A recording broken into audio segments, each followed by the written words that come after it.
Hello and welcome to the F1 New Balance Esports Pro Draft 2019, the culmination of a global search to find the cream of gaming talent that will be given the opportunity to drive alongside the world's best esports drivers. And these guys behind me, well, they're here because they are the Dream Makers. And down here, we will have these chairs. They're empty right now, but soon 30 drivers will be filling that, eagerly anticipating with nerves that they have done enough to be selected by the best teams in motorsport. And for some of them, that dream will become a reality.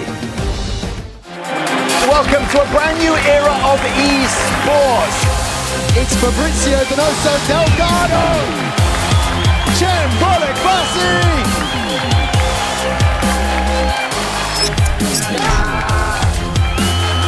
To get the call out was just a dream come true.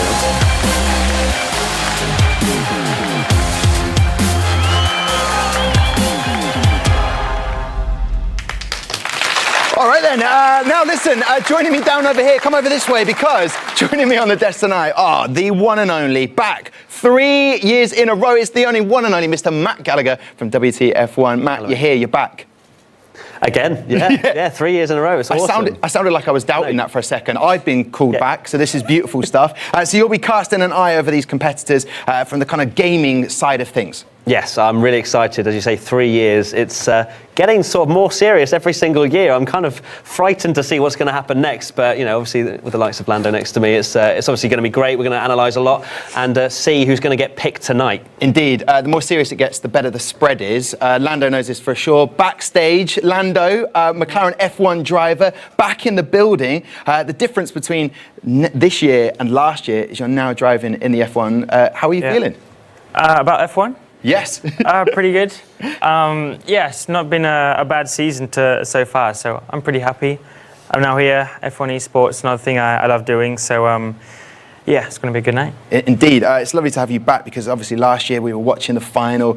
We actually did a walkout together, actually. We did. I missed you up there, to be honest with you. Yeah? Yeah, I missed you. But look, you're back here, you're at the desk, analysing things tonight, talking about that F1 season, but also, more importantly, from a background of sim racing, so you know a thing or two when it comes to what these guys are going to be having to go through. I do. I mean, especially the nerves. That's the worst thing. I mean, I haven't gone through quite the same thing, but you still get a similar feeling, say, from getting picked for F1. You know, it's between you and a few other drivers, and it's make or break. You know, it can either go very well, or you're going to have to give it another year and give it another shot later on. So.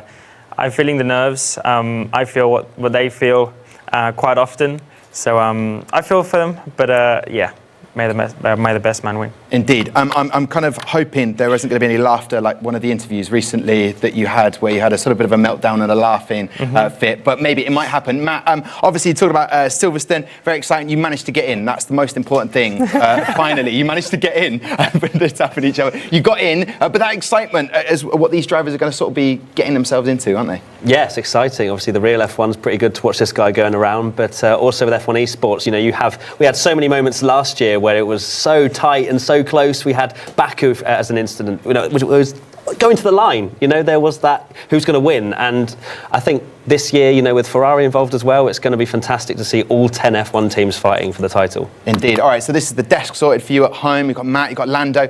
We've also looked at the game, but what about the gamers who will be hoping to be involved in this season? Well, Rosanna Tennant is backstage right now with what I can only imagine are a few nervous individuals.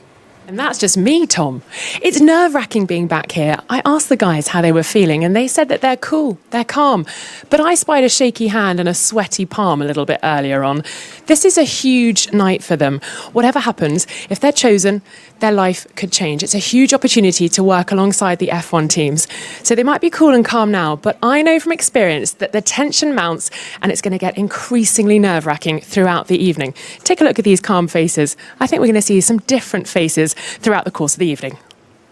Thank you very much, Rosanna. They had a fan back there. I don't know if you noticed that. It's quite high out here, isn't it? I noticed that. We all noticed that fan. Listen, guys, you mentioned it just a minute ago, Matt, the fact that Ferrari Driver Academy have joined in the third year. This is an exciting moment because the 10 teams are in the competition. Absolutely, you know, to drive for a Formula One team, as you know, I used to race in games back when I was yay high, and you know, to think that these guys who love F1 games, love playing on their Xbox, PlayStation, whatever, can then sign for a Formula One team is pretty mental. To say that you actually drive for a Formula One team, obviously Lando knows how that feels to me in real life, but in the esports world, it's still the same, and you still get an amazing privileges. Yeah, we did. We saw the Ferrari Driver Academy guys up there, Nick Stocker and Robert Schwarzman, which we'll be hearing from later on in the show. Obviously, there's an interesting thing, Lando, you're used to this, having a team radio. Now, this is something I don't know if you're aware of, Matt, that the team radios with the principal are going to be happening when we get into the races in September, which is a very exciting addition because it used to be just the drivers on their own, but now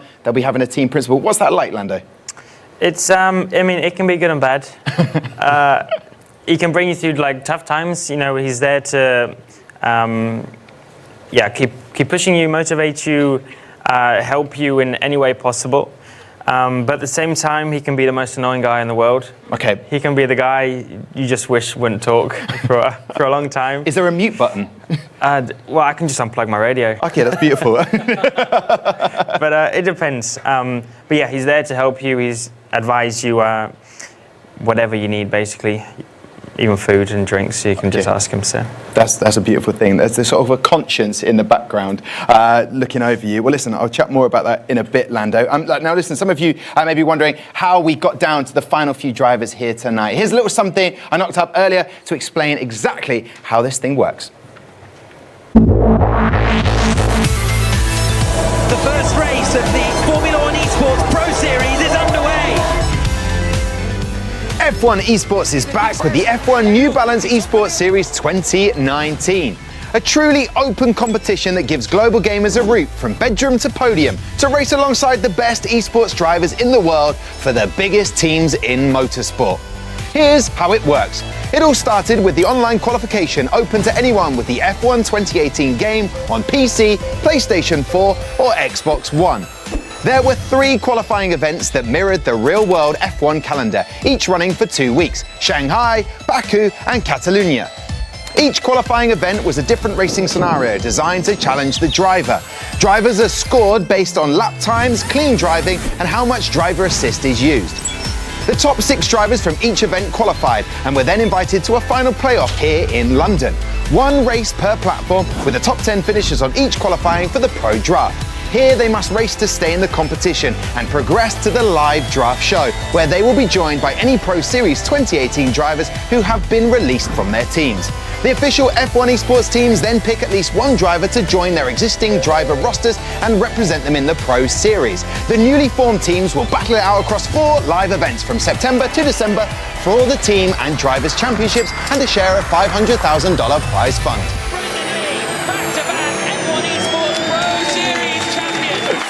Oh, there you go. So that man in the picture, you will probably have seen last year if you're watching this. So this is how it ended up last year. Mercedes via Brendan Lee doing the business. And what business he did 2 years in a row. But last year he seemed to turn it up a gear, didn't he? Absolutely. The first half of the season was mental. He destroyed the opposition. We had a lot more closer races towards the end of the season, and it was great to see the likes of Rasmussen getting involved and winning a race.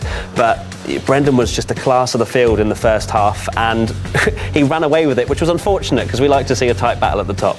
Do indeed. Lando, when someone's winning that well, what can you do? How do you feel towards the person at the top? Is it kind of like, oh, I need to up my game, or do you think, I wish he came down a peg or two? Both.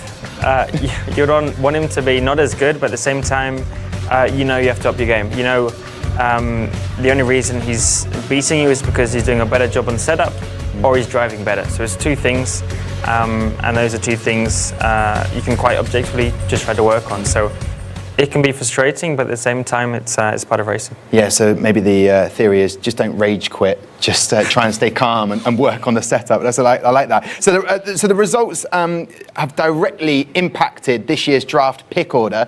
Just to bring you up to speed, in reverse from last year's standings with newcomers Ferrari first. So as you can see, because they're new this year, they get the first pick, which comes with a bit of responsibility, and they've got 30 drivers to pick from.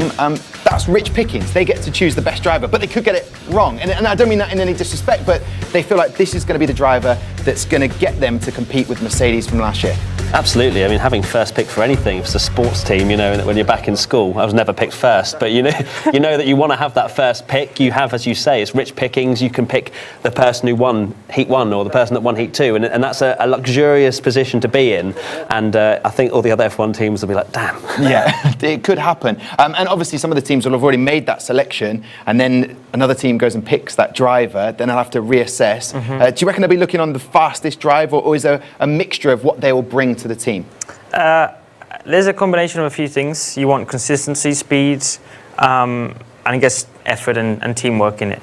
Obviously, the speed results is the most important thing, but you also don't want him to win and then just have a crash and be really inconsistent. So you need a combination, but in the end of the day, results is the thing that counts. So that is what you relatively want from a driver. Okay, all right. Well, so listen, and now you've seen how it works. If this is something you think you could do, then the 2020 opens on July 22nd. That is 5 days' time, to be precise. To be involved, first, you need to get a copy of the F1 2019 game by Codemasters. Then go to f1esports.com to register. Very simple. Now, one guy that has been there and done it is Brendan Lee. The two-time F1 Esports champion is the man they're all trying to emulate and overtake. Now, we caught up with him at Mercedes HQ last week to give you an insight into what the life of an esports F1 pro driver is like and what the draftees will be hoping for a taste of after tonight. Life at an F1 team, especially Mercedes, is really cool. It is like a second home for me. I walk in, I'm greeted by the security guards, I'm greeted by all the staff, and it's just really, really amazing and humbling experience I have here. Being part of this organisation with Mercedes AMG F1 team is just a dream come true. Being part of this team where people like Schumacher, Lewis Hamilton, Nico Rosberg, Bottas and all the greats have all been, it is just a dream come true. If we look at 2017, maybe I wasn't the healthiest I've ever been in my life. So joining Mercedes, they really did help me lose all the weight, and every day I get stronger, every moment I get stronger, and it's just an evolution really, and I can't wait to see where I am in the future.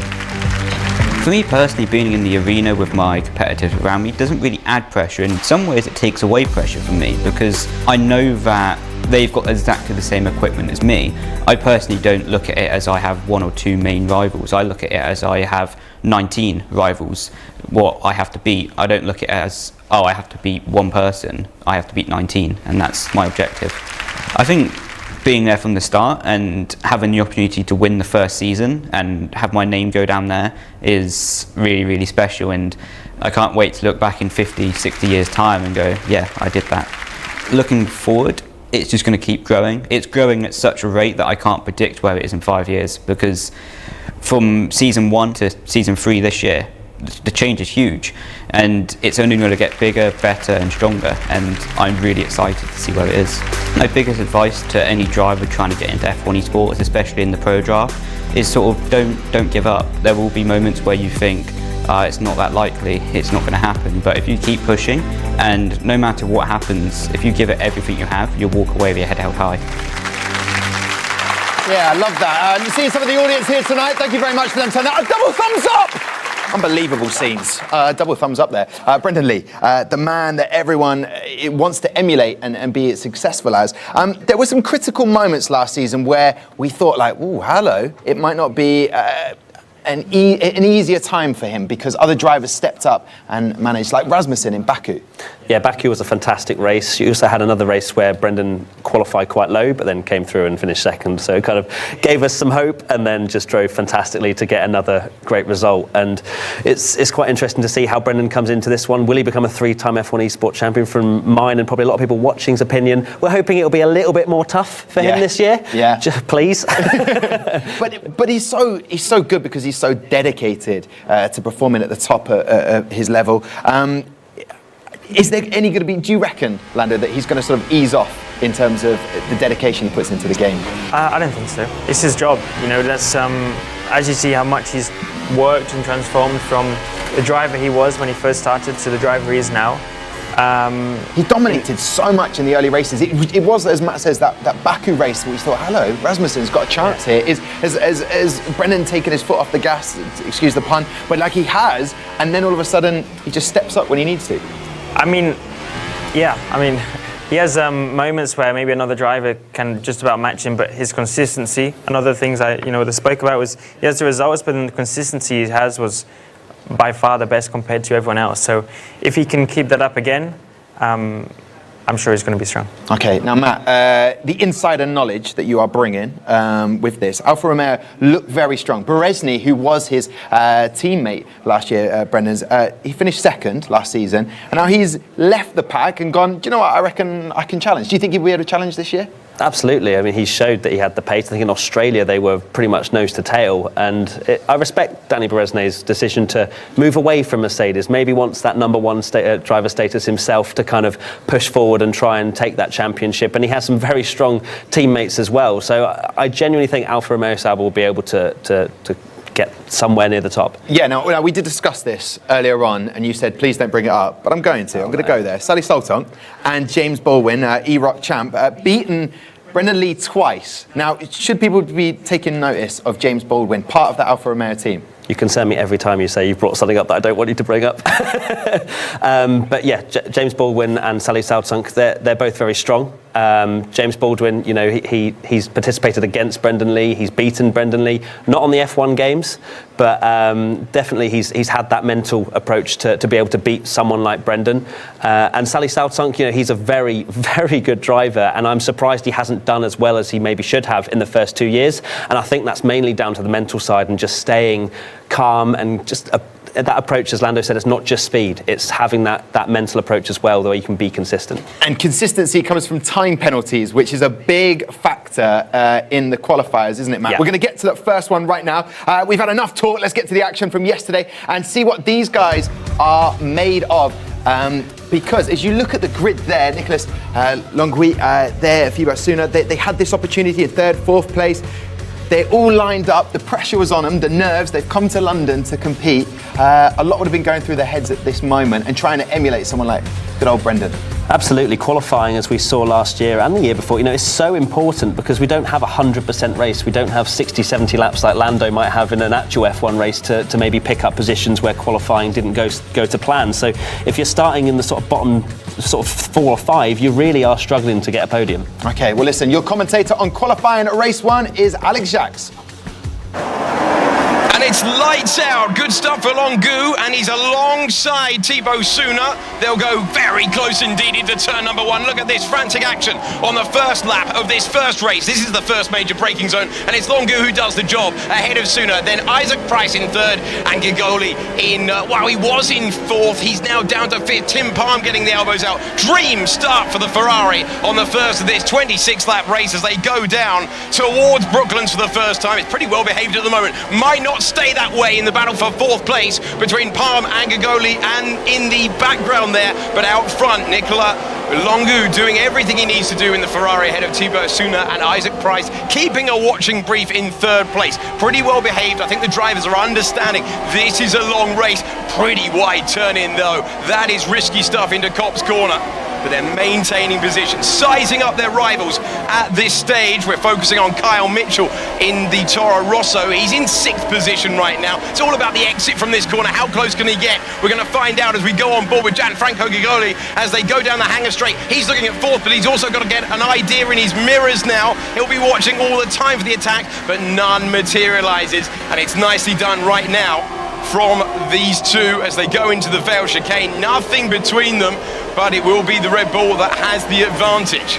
On board with Kyle Mitchell in 6th position, Patrick Hadler behind him in 7th, and they're on to lap number 2. Look at this battle for the lead. Suna and Longa. It's Suna who's ahead at the moment in the racing point. He's got the inside line. He'll force the Ferrari to come back. Look at this side by side as they go over the line. Terrific stuff. On to lap number 5. Who blinks first as they go to the fast Abbey corner? They used to turn left, now they turn right, and it's the Ferrari who gets there first. Nicola Longo, superb stuff to stay calm, to stay cool. That could have been the race right there and then if he'd panicked. He didn't panic, and he's maintained the lead of the race on lap number 5. Look, calm as you'd like, no worries at all. Easy stuff for him.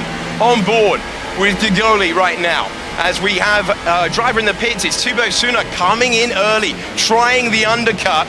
That's an interesting tactic to go nice and early on lap number 8. So he's going to go and put the pressure on everyone else to deliver as they go deeper into the race. That's very, very early to come in. So he's going to come back into the pack. You can see him dropping down the order on the left-hand side. So it's Longu, then Price, then Palm, then Gigoli in 4th position. Up to 5th goes Hadler. Remember, they've all got to make a pit stop. It's back out goes the driver who at one point for about a millisecond in this race had the advantage. He's going to think about a late move. That's a very late move. Risky stuff for your front wing, that one. Palm stays ahead in 3rd position for the moment. He's coming in though. Gianfranco Gigoli coming in. Driver who isn't coming in right now on lap number 10, Isaac Price, going long. Going to put pressure on because we've got the leader, the former race leader that is, Nicola Longu, coming into the pits. He's now down in 5th along with Gigoli and Santos and Hadler. So they will all come in. Got a yellow flag out there on the circuit. No concern right now for Isaac Price, who is streaking clear, and he just wants an empty racetrack. Now, can he find the lap time to put pressure on those who were ahead? And those who were ahead now battling wheel to wheel. Maggots into Beckett's. This is dramatic stuff. It's all about the exit from this corner. Sooner, the two, wow, this is really, really tight stuff. This is only for 5th and 6th on the road at the moment. But here we go, down the Hangar Straight, this iconic racetrack. And can Longu keep him behind? He can. That was a super exit under pressure. Meanwhile, Isaac Price, the driver from Slough in the United Kingdom, into the pits, and he's waiting to clear the pits. So whilst these two are battling, have they opened the door for Price? It would be an extraordinary performance if he's able to jump both of these, but they are battling, they are compromising each other. Who comes out of the pits in the lead? It's Price! It's Price who's got the lead for the moment. Wheel to wheel into turn number 3, and they collide! Oh, into the lead goes Longu, super stuff, and Suna will go through as well. Price had done all the hard work, he'd done everything he needed to, but he's fallen down to 3rd, and he will be gutted with that because he'd come out in the lead and now he's in 3rd position. Ah, that is so disappointing. So your top 3, Longu, Suna and Price, as they maintain position. But look, the battle is ferocious right now. Absolutely excellent stuff at Silverstone Circuit. As Longu, when he gets into a rhythm in the lead, he is just so good at this. And he's proving it through Copse Corner, just sprinting away at the moment. Can Price offer some sort of response later on? That is going to be a big question for the moment. I think they're catching their breath. I'm catching my breath at least after this frantic action in the first race. We are running around the Silverstone circuit. So it's lap 11 of 26, still a long way to go. We've seen plenty of battling. Can Suna mount another response on the Ferrari ahead? Further back though, Mitchell making the move. Nicely done, Kyle Mitchell making his way through up to 7th position. So he's coming on strong late in the race. So Mitchell will now go chasing Hadler, who is the next car up the road. Only a 1.5 seconds. And he's running out of time as we move past the halfway stage. So back to the top 3, Longu, Suna and Price. And you're focusing on Thibaut Suna at the moment. Driver originally from Perpignan, last year's semi-finalist, 19 years of age. And Kyle Mitchell has got on a charge nicely. That'll be brave if he goes around the outside. Can he do it? Would be superb. And it is superb to take 6th place. That is really nicely done from Mitchell. Top stuff from him. And he's cleared 2 cars in the last couple of laps. He's really enjoying this second half of the race. Top stuff. Oh, here we go. Here's the battle for 2nd place. Price has got the inside line of Brooklyn, and Price moves up to 2nd place. Super stuff on the penultimate lap.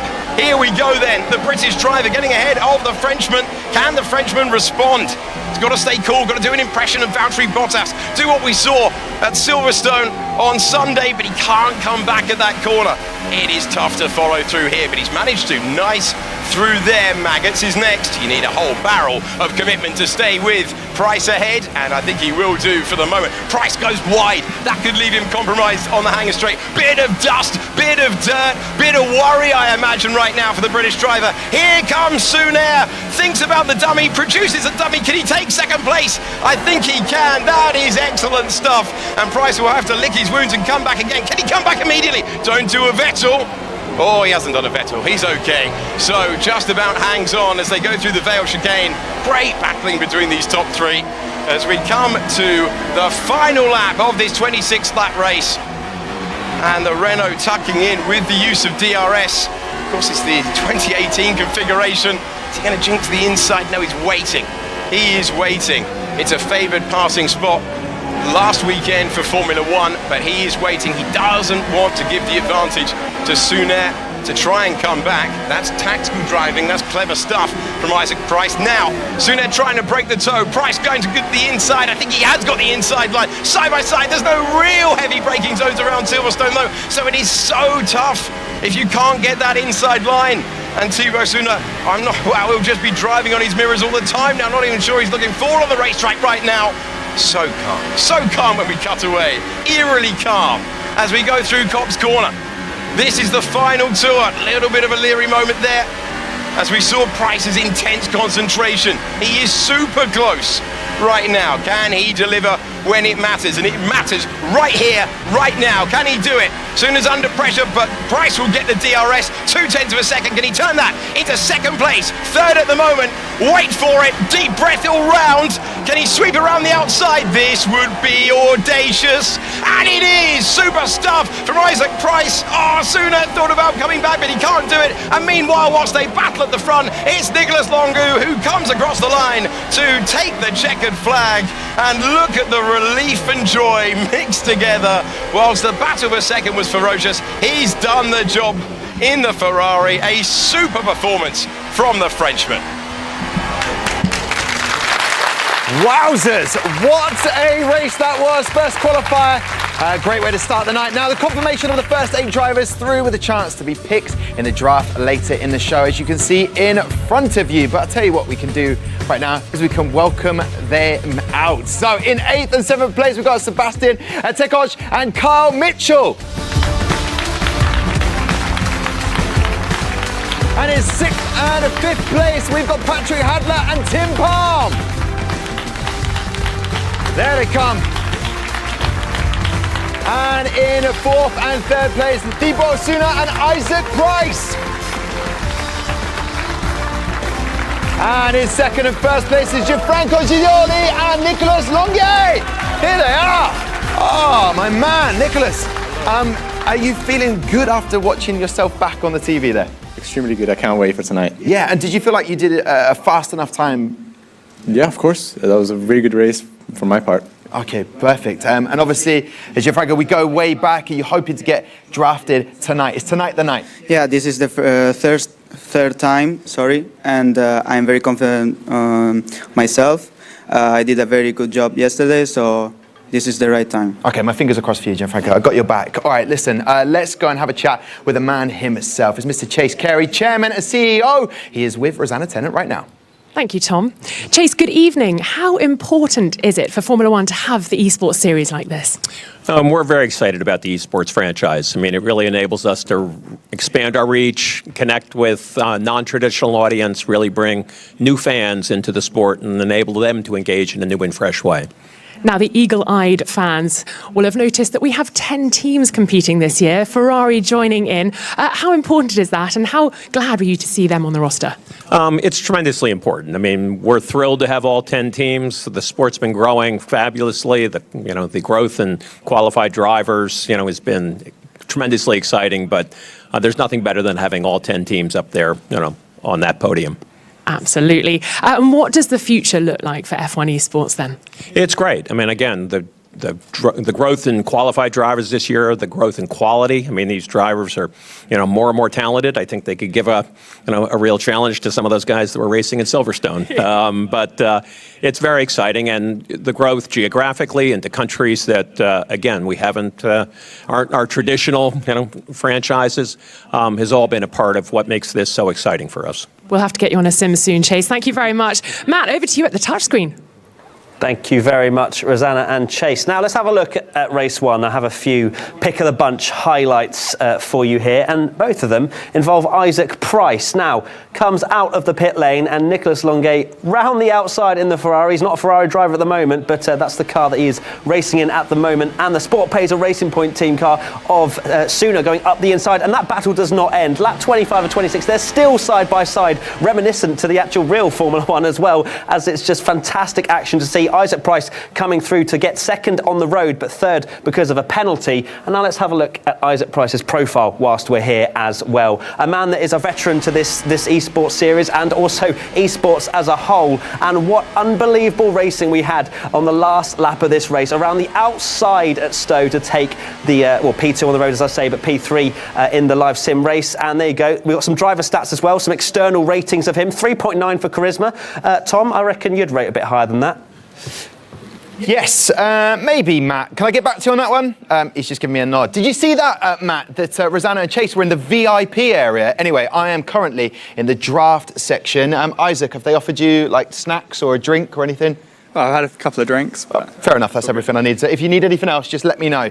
I'm running the place and the show tonight. So listen, let's find out the next 8 guys that will be joining these guys over here in the draftees. Go over to Alex Jacks.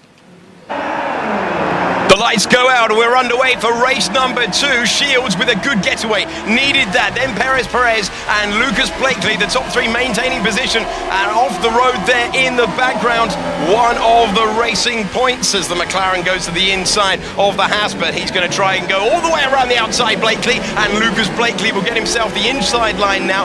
Oh, they're all drifting as they try to get the power down, and it's side by side between Blakely and Perez as they go down towards Brooklands for the first time. And I think it's Blakely who's going to get the move completed, and he does. So nicely done from Lucas Blakely to make up positions. I think he might have been slightly frustrated with his qualifying yesterday. So Perez, then Job and Pookie, then Lutt and Du Kapua in 7th position as we go over the line with Shields, feeling the need to break the toe there. All sorts of action going on at the background, but we go on board with Sebastian Job currently in 4th position as he goes to Maggots and Beckett's. And they're just feeding their way into the race at this stage. We saw this in race number 1. Nothing hugely dramatic unless you go further back then. We're on lap number 2 at this stage. Side by side would be a great move from Larito. Can Larito do it? He can, you know. That is a super performance. He's not the only one right now going wheel to wheel. Pookie has already lost 1 position. Lutt's trying to make it work. So Larito goes, there's no grip down there at all. And Kendon Lutt manages to get ahead and up to 6th position. So Istvan Pookie, the Hungarian driver, struggling at the moment, could be about to get worse as Du Kapua tries to come back in, and you can see how much he's struggling to get the power down.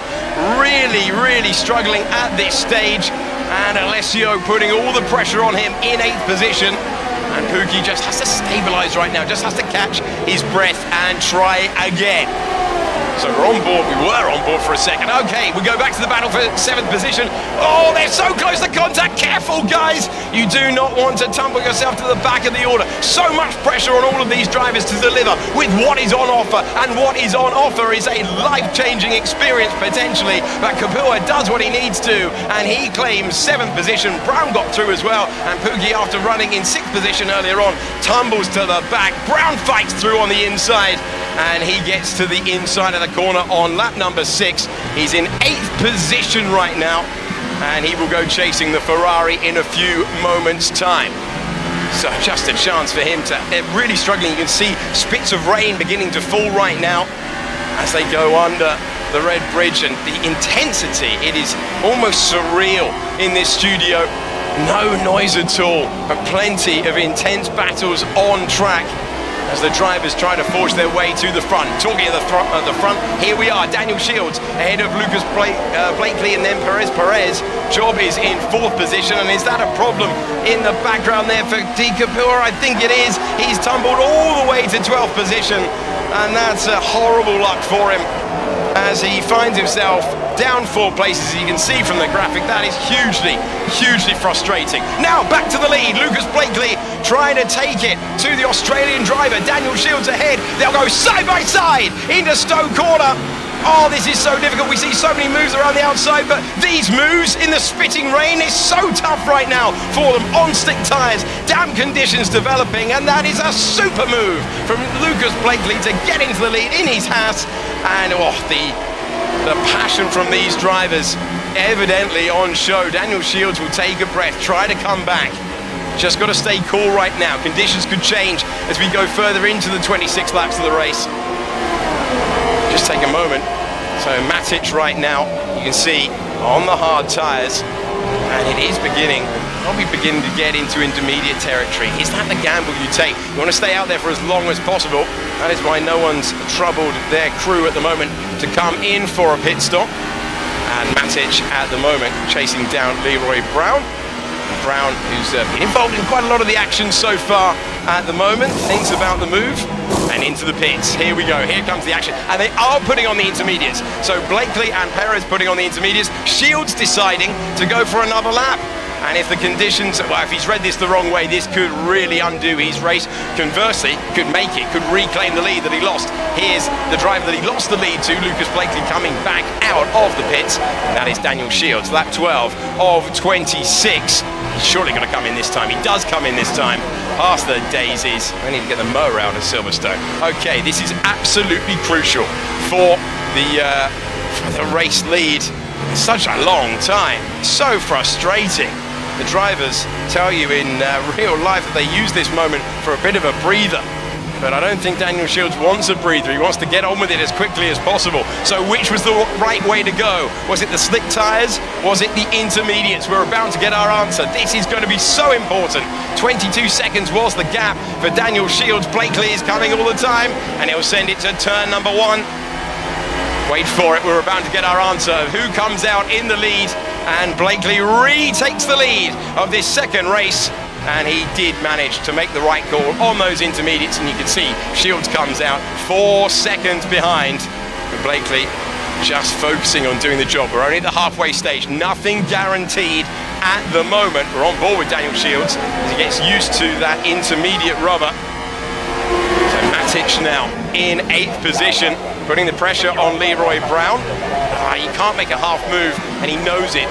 Wise decision from Matic to tuck back in. Try to go the long way round and then get the power on. Oh, and he's lost it. He's lost it round. He goes into the old pit lane entry, and that is so easy to do in these conditions, but that will be heartbreak for him. Not going to be challenging Leroy Brown anymore, and that is a real moment of disappointment as he gets back up to speed in the Alfa Romeo liveried car. That is really disappointing. But you've got to push, you've got to take your opportunity today. He knows it, and it just got away from him. Disappointing, but he will try and fight back in the remaining laps that we have. And if it could happen to him, it could happen to any of them. These are precarious conditions for the drivers in the field to make their way through. You can see it's developing from intermediate territory to full wet territory, but it would have to be an awful lot more water on the racetrack for the drivers to consider a stop, given how much time that you lose. Right now, Perez, remember, ran as high as 2nd earlier on today. Just thinking of those 2 stops you can see from the graphic on the left-hand side, just trying to finish the race now in 6th position. It's so difficult to get right. It's a tough racetrack in the dry. It's a near impossible racetrack when you've got so much on the line, when you've got so much to aim for. Some of these drivers were here last year. Some of them are rookies. They all know the significance of what they're competing for, though. You can see Perez just not comfortable in these wet conditions. Go on board with the Ferrari to give you a really good idea. This is the Vale, this is the left-handed. You can see just the rear end constantly trying to step out, and the drivers living on their instincts right now. It's about practicing in these conditions all the time, and you cannot doubt the commitment. Remember, 100,000 people tried to qualify for this event. You are looking at the best of the best. That's a late pit stop for Sebastian Job, who comes out in 8th position. So he ran for a really long time without changing those tyres. What's he gone for there? He's onto the intermediate on lap 26. So in a few moments' time, we will pick up Lucas Blakely, who has a comfortable buffer. as Job goes chasing down the Ferrari ahead. He's making progress at this stage, but he is running out of corners at the moment. Job thinking about it, but there's no room there to use the momentum that he's got in the Mercedes. And so Blakely has done the job as this battle continues. Are we going to see a change of position? I think we are at the moment. Oh, look at the drift though. Here we go, talking of drifting, what a way to win in style. Lucas Blakely across the line in the Haas, and he's beaten Daniel Shields to win. And look at what it means to him. Another driver elated and relieved. It's Haas on the top step of the podium with Lucas Blakely. There you go. Thank you very much. Beautiful commentary from the one and only Mr. Alex Jake. So there he is. Now listen, that is confirmation of the 16 drivers through with a chance to be picked in the draft later in the show. And as you can see the result there, Mr. Lucas Blakely at the top. So as you can see, these are all the guys that will be sitting in those chairs very shortly. Wait a minute, we're missing 8. We'll tell you what we'll do, we'll bring them out right now. In 8th and 7th place is Niles Matic and Leroy Brown.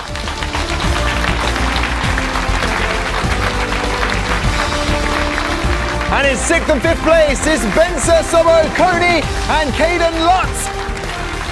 And in 4th and 3rd place is Bernardo Perez and Esteban Pukki. And in 2nd and 1st place is Daniel Shields and Lucas Blakely. Gentlemen, lovely to see you, Daniel and Lucas. I want to just highlight to people last year, you were sat in this draft and the disappointment of not getting drafted last year. You came back stronger as a comfortable buffer. That's what Alex said about your driving yesterday. Yeah, it was nice to have a sort of controlled race for once. I mean, it's of all races, I'm surprised it's the one that was controlled. And yeah, it was starting P3, got a good start. Clean racecraft from all the guys, so thanks to them as well. Good clean racing, which is great to see. And yeah, it was just textbook sort of third to first win, I suppose. Yeah, but what I love more than anything, Lucas, is last year you could have just, you know, sort of rage quit in some respects and just left, but you came back stronger, so absolutely props to you, sir. And Daniel Shields, all the way from Australia, travelled here.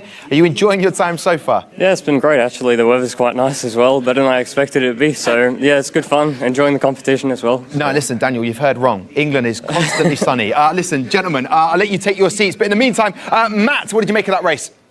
Well, that race was pretty hectic, a bit of changeable conditions as well to throw in the mix. Let's start with the race highlights, and it involves Lucas Blakely, the man we just spoke to.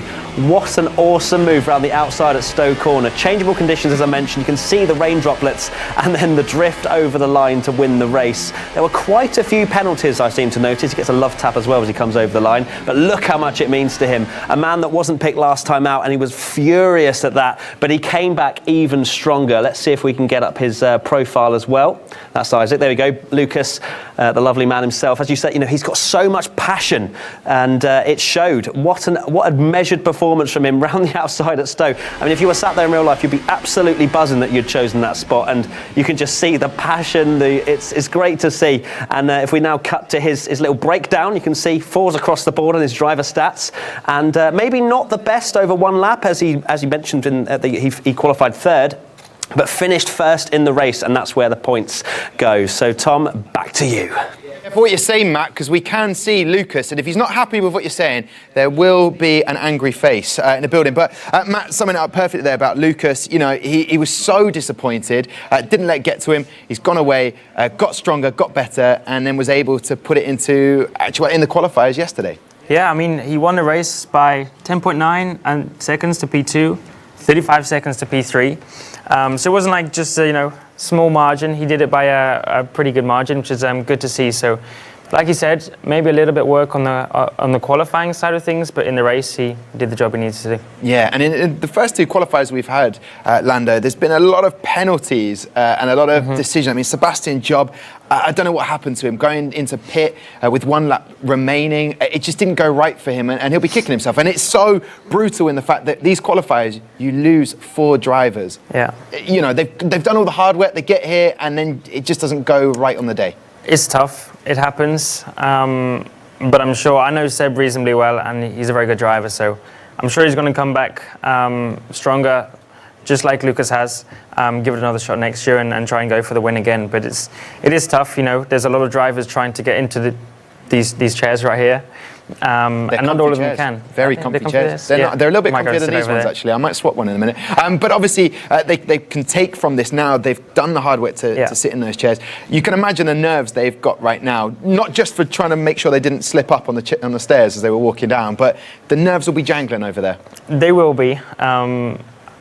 Yeah, I mean, it's tough. This is the time when they get told yes or no, whether they're going to be in the race this year or not. So I wouldn't want to be in their position. That's why I'm sat here, to be honest. Indeed. Yes, very much so. Now, we will be moving to that third qualifier, but has there been anything that you've taken from the footage that we've seen in terms of penalties in the pit lane? That seems to be affecting a lot of the drivers. It has. I mean, I've driven a little bit on F1 2018, a little bit on F1 2019, and I got quite a few penalties as well on speeding in the pit lane. So I tend not to do it in real life, which is a good thing.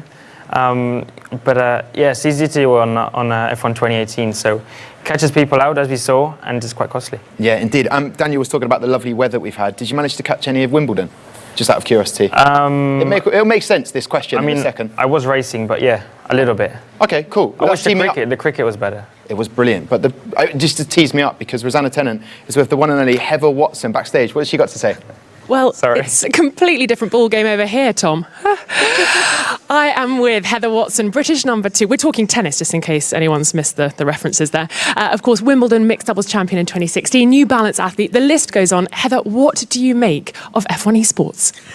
Well, this is a new experience for me and a new world. So I'm very excited to be here, and I've already learnt so much today, and I'm looking forward to following everything from now on. You were saying how lifelike it looks. We were watching the race just then. It's seriously impressive, isn't it? Yeah, it's incredible. I didn't actually realise it wasn't real until like a minute in. Well, that is good. We have fooled someone today. What about you? Do you do any gaming? Have you ever gamed? Currently, no. But when I was younger, I had a mini cube and I played Mario Kart and Crash Bandicoot. Well, watch out, drivers. Heather Watson is coming for you. You know what it's like to compete on a world stage, high intensity, so much pressure. Tennis is all about focus. What advice could you give the drivers tonight? I mean, I'm sure they know what they're doing, but also being involved in high pressure situations, I think, you know, you just have to learn to control your emotions and stay as calm as possible and get lots of sleep. Well, it's great to see you here. Enjoy the rest of the Pro Draft. Thank you. Back to you, Tom. Thank you very much, Rosanna. Lando's just been giving me an earful here. He's just like, why did you set me up like that? But we both said we were thoroughly enjoying the tennis. That's all we're just going to say while we were mid-chat. But listen, Matt, you've joined us back at the desk. Amazing. You're going to do so well for your step count back and forth to the screen all night. What have you noticed from the driving so far in the first 2 qualifiers? I think it's been quite difficult, actually, because the first race was quite dry and didn't really provide as many challenges as race 2, where it was changeable conditions. You saw a move around the outside at Stowe, where you don't see particularly many of those, especially in changeable conditions. The amount of oversteer, but I think the thing that I kind of noticed the most was the amount of penalties that are already coming through. I know that the 2018 and 2018 game for this one was quite strict on penalties, same with 2019. What's that? 13 penalties. 13 penalties, thank you, Lando. All these sheets. I love the fact, I don't know if you can see how many notes are stashed ahead of us in this, but that's how technical we get. 13 penalties, because it was interchangeable conditions. Yeah. I feel like the teams who are going to be picking tonight will have got to see the drivers, how they deal with those difficult situations when they arise and whether they can remain calm. Yeah, absolutely. And you mentioned Sebastian Job before I came down, and those are the drivers, unfortunately, that don't get a chance purely because of those changeable conditions. I think he got a puncture 1 lap before the end of the race and didn't make the top 8 to come here tonight. So it's unfortunate for guys like that, but the ones that maybe finished 6th, 7th and 8th, I hope that their races have been assessed, and you know, it might not have been on pace that they finished 8th. It's purely just luck of the draw sometimes, as Lando found out with this strategy at Silverstone. It's sometimes, you know, it's just a bit up in the air, and you can get screwed over by a safety car or the weather. Yeah, indeed. Lando, how was Silverstone for you, seeing as we're on that subject? It was mixed. Qualifying was reasonably good. I was pretty happy with quali. Race could have been better. It was my first race of the season and it didn't go well, let's say. Just because of a small mistake, kind of caught out by the safety car.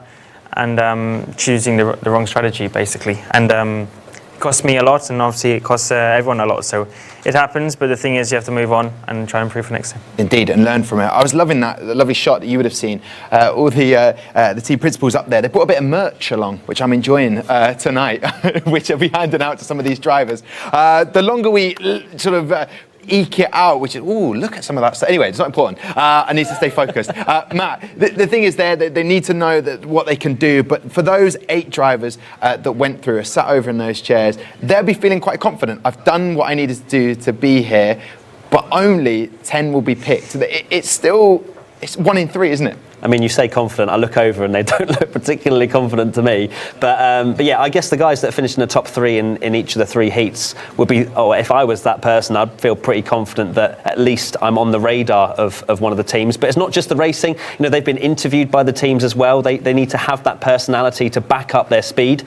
And we don't know how those happen. They happen behind closed doors. This isn't any one of those programs. But it's still it's great to see that these guys, so many fresh faces as well. I feel like from 2017 to 2018, there was quite a few returnees, but this year it just shows that there's so much more to this show now, that so many more people are getting involved. Record numbers trying to get involved, and don't forget, 22nd of July, make sure you get involved if you want to be back here for 2020. We need to welcome out 8 more drivers who have qualified. Looking at the grid, there's a couple of familiar names that we know from last year, Matt and Lando as well, sort of standing up there. Floris Vaez, bitterly disappointed he didn't get drafted, so he'll be hoping with this in second position in grid, he will be hoping to put in a good performance. Yeah, and just looking at the grid here, Nathan Moore, I spoke to him at Silverstone, and he was kind of like, I'm just so happy to be in the Pro Draft. Hopefully I can, get through to this top 30. But yeah, the front of the grid looked pretty close, so I'm excited to see how this unfolds. Okay, well, listen, guys, only 8 more seats left. Alex Jakes, away you take it. 5 lights on, and the third race is underway. They make their way off the grid pretty much in formation. Weigang ahead of Vijers, and then Tanitsa in 3rd position. Manuel Collier in 4th, and then Libert in 5th as they go into the first heavy braking zone. But there are no real heavy braking zones around the Silverstone circuit as the Renault goes off in the background. That's Philippe Presneda in the number 8 position at the moment. So here we go, Weigang getting the start that he needs ahead of Vijers, but he hasn't got the lead for long. He certainly needs wheel tracks. They're battling over 3rd position. Tanitsa having to go very, very defensive at the moment. He hangs on to it. This is the battle for the lead, though, as they make their way through Luffield for the first time in this 3rd contest. Remember, you're looking for a position in the top 8. That is what gets you through. And here we go then. Oh, it's so close. When you're going to go battling wheel to wheel, like Weigang, like Vijers are clearly about to now. The German driver versus the Dutch driver. It's going to be very, very easy to make contact and ruin your race day. Blow your chance of the top 8. But right now they're managing to make their way through. So we're looking at Presneda right now in 8th position on board, with Vijers looking for the race lead. The outside line has been the line that's worked all the way through. Can it work again in this 3rd race? He's looking, no, he's off the road. That's so easy to do. He knows he can't complete the overtake without getting a penalty, and he tucks back in to 2nd position in his Toro Rosso. Not much in it though. Can Weigang look after that sort of pressure at the moment? That's a long way to go to repel that sort of pressure. Tanitsa also trying to put pressure now on Vijers in 2nd position. Half a second between the lead, 0.3 of a second. Oh, off the road goes Weigang. It's so easy to do there, and he's not just going to lose the lead, he's going to lose 2nd position as well, as here comes the rain again. Just like in race 2, we're going to have a weather-affected race, and it might have caught out Simon Weigang there. As he goes from 1st to 3rd, his heart will sink, but this is where you might impress those if you can, who are watching and waiting and thinking perhaps about drafting him. It's how you respond as Ben Collier tries to come down the inside. Changeable conditions. You hear from the drivers of Formula 1 that this is the most difficult thing to adjust to. So imagine all of that with a life-changing potential on the line, and you've got to deal with it getting wet just like it does at real life at Silverstone when it's freezing because there's no windbreak. It's pit crews, it's onto intermediate tyres, and it's pressure not to speed in the pits. Don't want a pressure, don't want a penalty. You can see there, that's exactly what I'm talking about.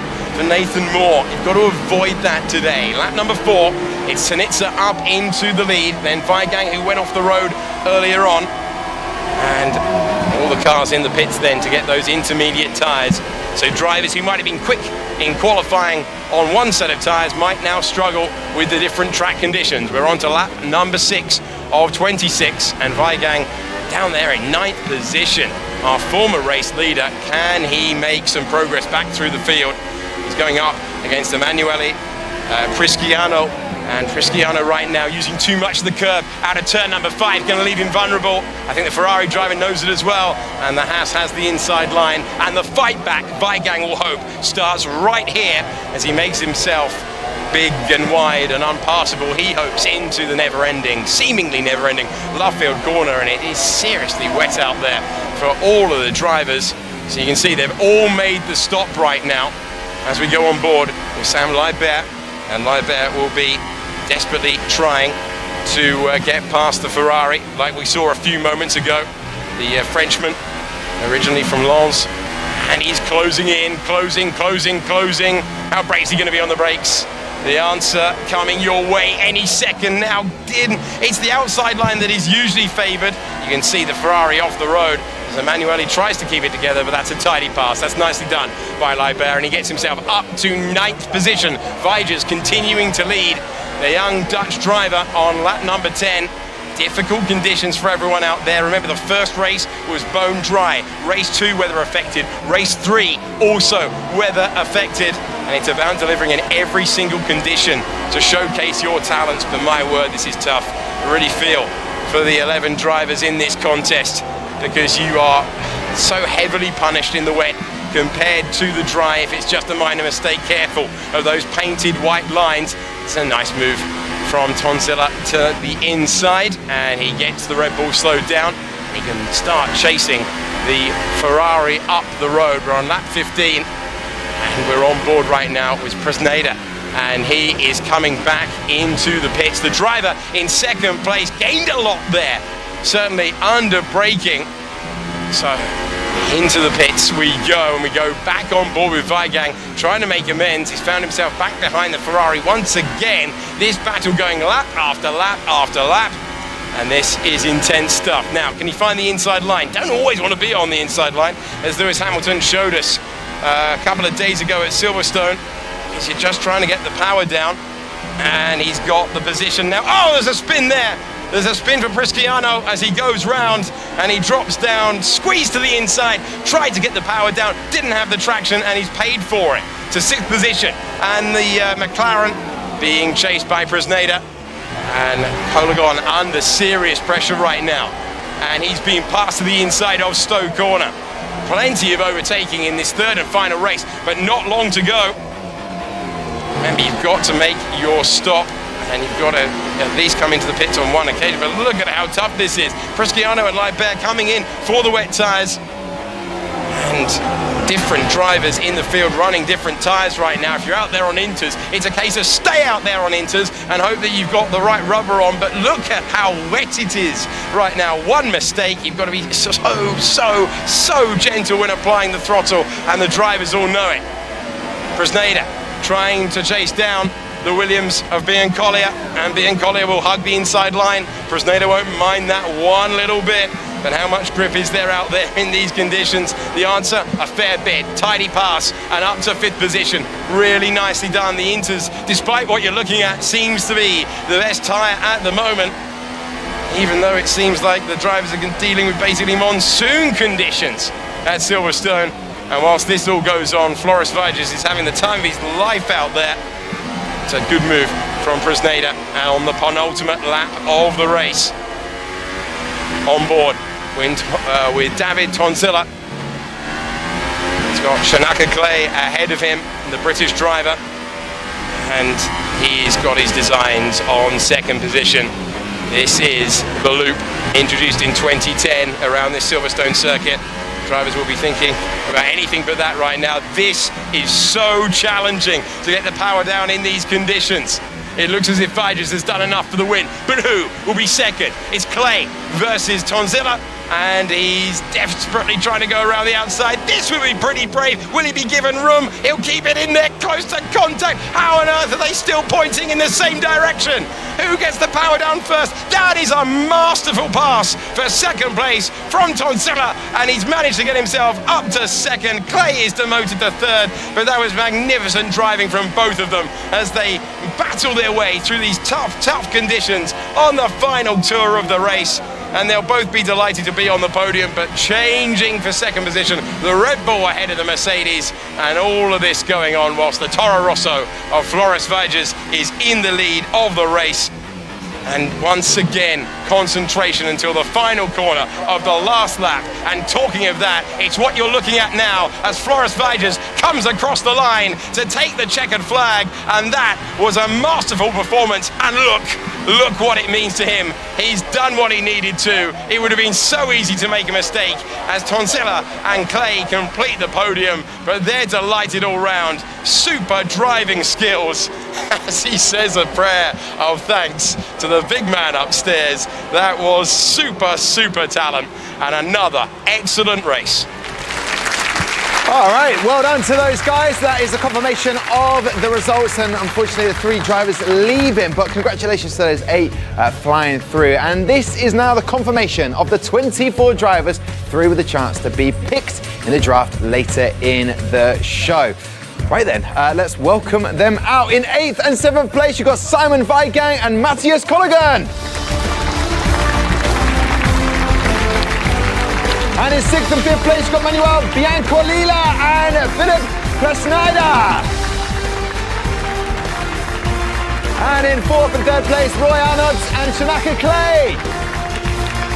And in 2nd and 1st place, David Tonizza and Floris Byers. Oh, I shouted that and you were right there. Floris, how are you feeling after an incredible race like that? Happy, very happy. The pace was really good. The strategy worked perfectly. So yeah, very happy. And on to the draft. Yeah. Yeah, and you remember this from last year. Yeah. What do you remember? There can't have been nice feelings being sat there for that long, but you're hoping that it's a different storyline this time. Yeah, last year wasn't that what I wanted. I wanted to be picked, but yeah. Instead of that, it was a huge disappointment, but I kept on pushing, and look where I'm at now. Exactly. Look at where you are now. Next to David. How are you feeling after that race? Very excited. I mean, I started from P3. It's been a tough race, but all in all, I managed to finish second. So yeah, let's see what happens now. Yeah, let's see what happens. And obviously, you'll be sat there waiting to be picked. What will the nerves be like, David? I don't know. I really don't know. Okay, all right, well, listen, if you don't know, then we won't get an answer, but I know that you'll be sitting there comfortably, relaxed, try and just take it all in and ask Floris what it was like last year, but fingers crossed it'll be different this time round. Matt, what did you make of that race? Well, it was pretty chaotic, especially with the weather. Even more rain. Daniel Shields will probably be thinking this is more like what Great Britain looks like. As you can see, the lap 26 of 26 battle, you have David Tonizza, who we're going to get onto in a little bit, going up round the outside and up the inside at Woodcote against Shanaka Clay, who actually has raced Lando Norris, I'll have you know, so we'll probably talk about that in a bit. But what a move and what conditions to win your first race of the 2019 Pro Draft. Floris Vages, definitely, look, I mean, that is some serious passion and fist pumps if I've ever seen it. But we're going to get on to David Tonizza now and his profile, if we can get himself. There he is. And I think he might be one of the favourites to get picked by Ferrari, our new kids on the block. So he's really not done too well in qualifying and kind of struggled a little bit, but he has got so much pace. I feel like maybe those nerves got the best of him, but you can just see not really many nerves with that move. And we then cut to his little breakdown. Overall position 5th place in the rankings, but qualifying 1, he was first, so he had the pace. It was just actually delivering in qualifying, and the race, again, he finished 2nd. And driver stats, whoever did these ratings, he is a flat 4 5s out of 5. So the perfect driver, apparently. And now I'm going to cut over to Rosanna, who has a good friend of mine, Ben Daly. I do have Ben Daly. Tiamat Marduk is actually the name that we've been practicing before we went live. Ben, did I get it right? Just about, yeah.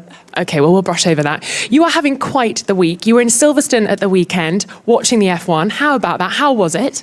It was pretty crazy. On the Friday, I got to go into the paddock, and when you walk in there for the first time, it's just a completely eye-opening experience. Like, you feel like you don't belong there. It's crazy. Well, you belong maybe more here at the F1 Esports Pro Draft. What are you making of the evening so far? It's very exciting to see, some of the best F1 drivers in the world virtually go at it. So it'll be very interesting to see who gets picked. You didn't think you'd throw your hat into the ring? You're a bit of a gamer, a bit of a racer. Yeah, but I'm not on the level of these guys, so I'll just stick to the YouTube side. Oh, okay, fine. Well, okay, you just withdraw. That's all right. We'll just hang over here. Tom, like the hat? I'm going to grab it. Well, make sure you got permission. That'd be weird. But listen, back over here. Matt, you've hot-footed it right over here. Rosanna chatting to your mate. So why wouldn't people take up the opportunity to qualify and potentially be here? The pressure builds and they might not want to do that, or what would be the reason? Well, if we're talking about Ben Daly, who's walking straight past and probably going to give me evils if I say anything negative about him. But I guess, people like Ben, he's a completely different kind of person in the F1 community. He's more of an influencer, does content. But, I mean, why wouldn't you if you're just someone who loves Formula One, who thinks that they've got talent? That's back when I used to play the F1 games, and that's why I started YouTube, was because I loved gaming and I just wanted to show people that I was all right. But, this kind of thing didn't exist. But if I was that age now, I'd be, signing up, going for it. Well, if you don't qualify, you don't qualify. You can still do it now. Yeah, you can still do it now, Matt. Yeah, that's a very good point. Thank you, Lando. That's a very good point. Matt, yeah, there is excuses here. I prefer being here. Okay, fair enough. I'll take that. I can confirm Rosanna didn't take Ben's hat. That's firmly still on his bonds. Right, now, Lando, in terms of that, those drivers have joined. It gets more tense for them. Flores pointed out again, didn't get picked, but again, went away, did what he can, and that's obviously winning competitions away from here and doing the best he can. I think you see it quite often, not just in racing, but competitions where they effectively they failed or they didn't achieve to get into a team or a squad or anything like that. Come back the next year and do much better. And I think you've seen this twice now, 2 drivers who have come back to win the race by good margins. Yeah, I think it shows that they've put in extra work. They want to show that they've got what it takes, and they've done exactly that. Indeed. And the ones that will get picked tonight, it's got to be the best feeling. You've put all that effort and that time in, and you get picked, and then it's the big time. Really big time, I'm going to call it. Strange phrase. But yeah, from the touchscreen, you saw the emotion from all 3 races of the person that won. They were fist pumping, they were shaking in their seat. And we saw last year as well with the Pro Draft, how much it meant to these guys. They might not get picked by their favourite team, but they can't really be fussy when it comes to Formula One teams and driving in this series. Yeah, you're only saying that when you said you're not happy with that phrase because we put you on the spot, and that wasn't me. That was actually Lando. So I don't know why you're giving me evils like that. Lando's raced one of them, Schnacker Clay. Yes, what was that like? You obviously raced one of those drivers. Have you had a little nod to each other? That was back in the day. That was 10 years ago. Okay. 11 years ago. Okay, all right. So it doesn't count. He beat you. Is that why you don't want to talk about it? Did he win? I think he beat me sometimes. Okay. All right. He's shaking his head, I see. Okay, all right. Sometimes it was like 50-50. Shadaki Clay there, over. It could be picked tonight. There are 24 draftees over there. We need to add 6 more draftees to the mix. And here they are, Tom Parker and Alexander Hanset.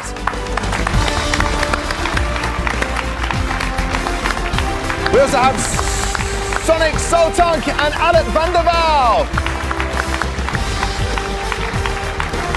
And Sven Zerner and Kimi Larsen. Now, actually, is it possible? Sorry, I'll get you over here to have a little chat with me. Come on over here. I'll get you over the bottom of the stairs because I want to chat to you because I feels like I keep chatting to drivers who didn't get picked last year, but you were in a very fortunate position where you actually finally got picked. And I remember that relief. There were tears because it just built up the emotion. Talk us through that moment. Yeah, it was an unbelievable moment to be in the same team as my brother. The Pro Series went really, really well, but I feel like I still have loads of things to prove, and I still do. I'm here to try that. Hopefully another team will pick me again. And this time, instead of being the number 2 driver against my brother, I'll be his rival this year. It indeed could be. I love that, seeing the footage of you. There's a playful element when you're alongside, but now I quite like that. There's a bit of competitiveness coming through. That obviously you have to support your brother, it's family, but now you get to show what you're all about. I won't be giving him slipstream this year, but I'll be giving him dirty air. Okay, fair enough. And obviously to some of these drivers who will be sitting there feeling the nerves, you're back here again, but you'll know what it's like when you do get picked, so you've still got to have that hope. Yeah, definitely. It's not easy sitting here for all those moments and seeing the drivers get picked, and especially last year when I was the last driver, it wasn't the best moment, but until I got picked, being in the same team as my brother was really, really good. Yeah, and do you think that there is a possibility that you might get back into the same team with your brother? I don't know. Maybe in the future. I don't think not this year, but hopefully I'll go against him. Okay, all right, Sonic. And obviously some of the drivers, you qualified, you did a time, you set that pace. Do you feel like you're up to speed with this? I did what I can in the situation I was in. I didn't have I had a technical issue, so I did what I can, and hopefully that's enough to be picked. Okay, well listen, guys, give it up for Sonic. I'll let you take back over to your seat. Sonic, lovely chatting to Sonic and chatting to him. So guys, we know what it feels like. Sonic, one of those people, but I like the competitive element that he wants to race against his brother, not sort of with him. Yeah, he's not going to help him this year, which is going to be an interesting one if those two come to blows around one of the races. How will that be at home afterwards? I'm not sure. Yeah, indeed. And obviously, we've got those 6 draftees. What must feel like if you get dropped by a team or you're released? What would be sort of going through their minds? Do they feel like, I'm going to prove them wrong, a chip on their shoulder? I think so. I think ideally you would want to know why. You know, you would ask the guys, what was the reason you got let go or got the sack? Or cut. Yeah. Is there a nicer way of saying it? Let go? Let go. Pastures, I started with let go. Yeah. Sack. Same thing. It's not a nice thing, but you would, you know, if you're ambitious and you're determined enough to get back into a deserved seat that you think you should have, you work on the areas which they thought you were weak on or not good enough on, and try and come back a better driver. Okay, Matt, last year we asked for your top 7 picks of who was going to go through. What do you reckon this year? Would that really put you on the spot, Matt? Thanks so much, Tom. But do you think that obviously with these teams, they might go towards those 6 because they've got prior experience? Experience will definitely help, don't get me wrong, but you know there are so many fresh faces, so they can't just pick everyone that did the 2018 series, and there are some drivers out there that have proved themselves, you know, with these races that we've watched, that they have got the speed, and potentially, you know, with the driver being sacked, dropped, pastors new, whatever, maybe they weren't good enough and they need a fresh face. Okay, all right. See what I did there? I pulled it back. I was going to put you in a hot spot, and then you're welcome. Listen, I'm going to go.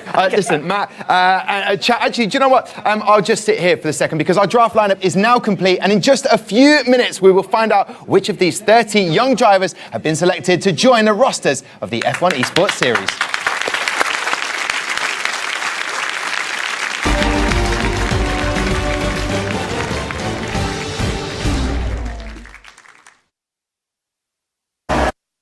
Lights out, good stuff for Longu, and he's alongside Thibaut Suna. They'll go very close indeed into turn number 1. Look at this frantic action.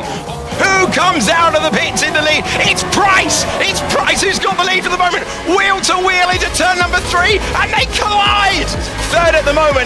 Wait for it. Deep breath all round. Can he sweep around the outside? This would be audacious.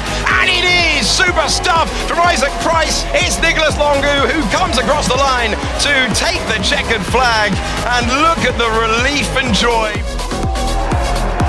The lights go out, we're underway for race number 2. Oh, they're so close to contact. Careful, guys. You do not want to tumble yourself to the back of the order. So much pressure on all of these drivers to deliver with what is on offer. Oh, and he's lost it. He's lost it. Round he goes into the old pit lane entry. Look at the drift, though. Here we go. Talking of drifting, what a way to win in style. Lucas Blakely across the line in the Haas, and he's beaten Daniel Shields to win, and look at what it means to him. 5 lights on, and the third race is underway. They make their way off the grid pretty much in formation. 0.3 of a second. Oh, off the road goes Weigang. It's so easy to do there, and he's not just going to lose the lead, he's going to lose second position as well.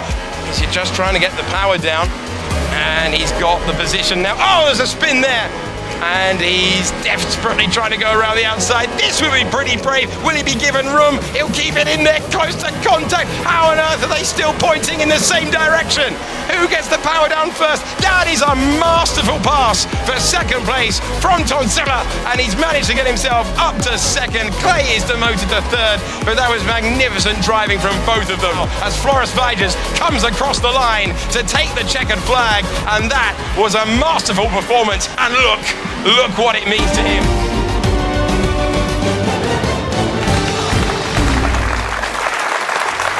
All right then, we are just moments away from finding out the first new name to compete in the 2019 F1 series. But if you'd like to be here next year, don't forget to get your copy of the latest F1 2019 game and sign up at f1esports.com. And I can tell you right now, a man who is on this desk will be doing just that. He's just sat over there, Matt Gallagher. We have agreed on that. Is that confirmed now? You're going to compete next year? Yeah, a lot of hot moments here, isn't there? There are a lot of hot moments. Just to let you know, you would have seen in the screen there, you've got the draftees over to the side. That's 30 in total who are hoping to be drafted tonight. 10 will be drafted. And then above them, in a very close, ominous sort of way, are those team principals and representatives who will be basically deciding who they are going to draft with their picks. And then, as we have already just established, Matt Gallagher and Lando Norris right here at the desk, and Rosanna Tennant is sort of roaming about getting interviews and chats with everyone. I don't know if she's picked up a hat. She did threaten to take Ben's hat earlier on, so best of luck, Rosanna, getting that hat. So gentlemen, so here we are. Right, we're in this situation. There it is, right behind you. You will notice that Ferrari Driver Academy are on the clock. They have to make their first pick. So, here we go then. As you can see, those guys having a little look right now, just double checking. What do you reckon's happening there in that conversation? Deciding have they made the right decision? Who should they go for? Fastest lap? Do you reckon they're just pointing at the screen to make themselves look busy? Yeah, maybe. They've already decided hours ago. No, but obviously there might be some final decisions that they need to make. He's nodded there. Definitely nodded there. Just on TV. Robert Schwartzman has nodded there. But what would be going through their minds? What are they looking for? A Ferrari Driver Academy. Well, I think they're looking for David Tonizza. Alex Jakes called him David Tonzilla, which was an interesting that was beautiful. But he's so imposing, shall we say, on the track. He's compared him to Tonzilla or Godzilla. But what do you like about that driver? Is it because it's 5s across the board? Well, yeah, that was an external rating, but I mean, 5s across the board you can't argue with. But he's still got room for improvement. Don't get me wrong. Like, he didn't win the race, he didn't dominate, but he showed that spirit of coming back through, even despite a bad qualifying, potentially a bad start to the race. But he came through and finished in a really high spot. And you know, that's something that the teams will be looking at, that you can pick yourself up when something goes wrong. Okay, and Lando, is there anything else they might be looking for in particular driver? Are they going for that? Is it Matt just gone for the Italian connection? I'll go Italian. Yeah.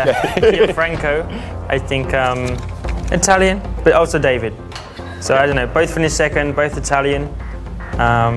Whether Ferrari would want an Italian or not, I don't know, but yeah, both good drivers. But yeah, you know, you need the three things: the consistency, results, and speed, and everything. So we'll find out. In terms of speed, Nicolas Longuet had the fastest lap time. Surely they've been looking for the speed on the track, someone who can compete and potentially win in the Pro Series. Yeah, definitely. It's quite difficult to see how race 2 and race 3 would have unfolded because there was rain in both of them. So in terms of one lap qualifying pace, Nicolas was definitely up there and the fastest. But you know, there are a lot of guys within 1 or 2 tenths, and you know, on a better day they would have potentially outqualified Nicolas. So but there is, as we've mentioned before, there's so many picks out there, and Ferrari can't really go wrong. Let's see if they do. Yeah, 30 drivers to choose from. It's just coming up to 15 seconds before that pick is going to be in. I'm nervous. I can only imagine what those guys are going through, because this will be Ferrari Academy driver, the first ever pick in the Pro Series. This is a big moment for them. To drive for Ferrari, I'm pretty sure that is a childhood dream for many. Okay, I'm being told in my ear, because they're already moving, look at that. The pick is in for Ferrari Driver Academy. Just pausing, I'm pausing for effect there. I felt like it would build up a little bit and there'd be tension. But Nick Stocker and Robert Schwartzman are going to come down and join me.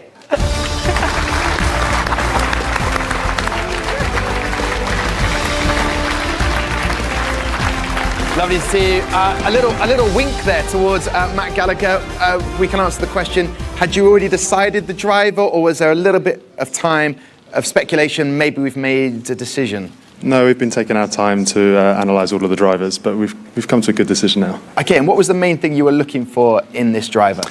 Well, with the Ferrari Drivers Academy esports team, we're always looking to nurture young talent. We're looking for professional individuals as well, and we think that the driver we chose represents those values. Okay, all right, and you're going to pass the steering wheel? Is that what's going to happen?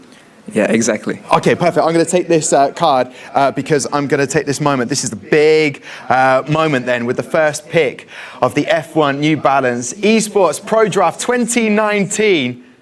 The number 1 pick goes to number 18, David Tonizza!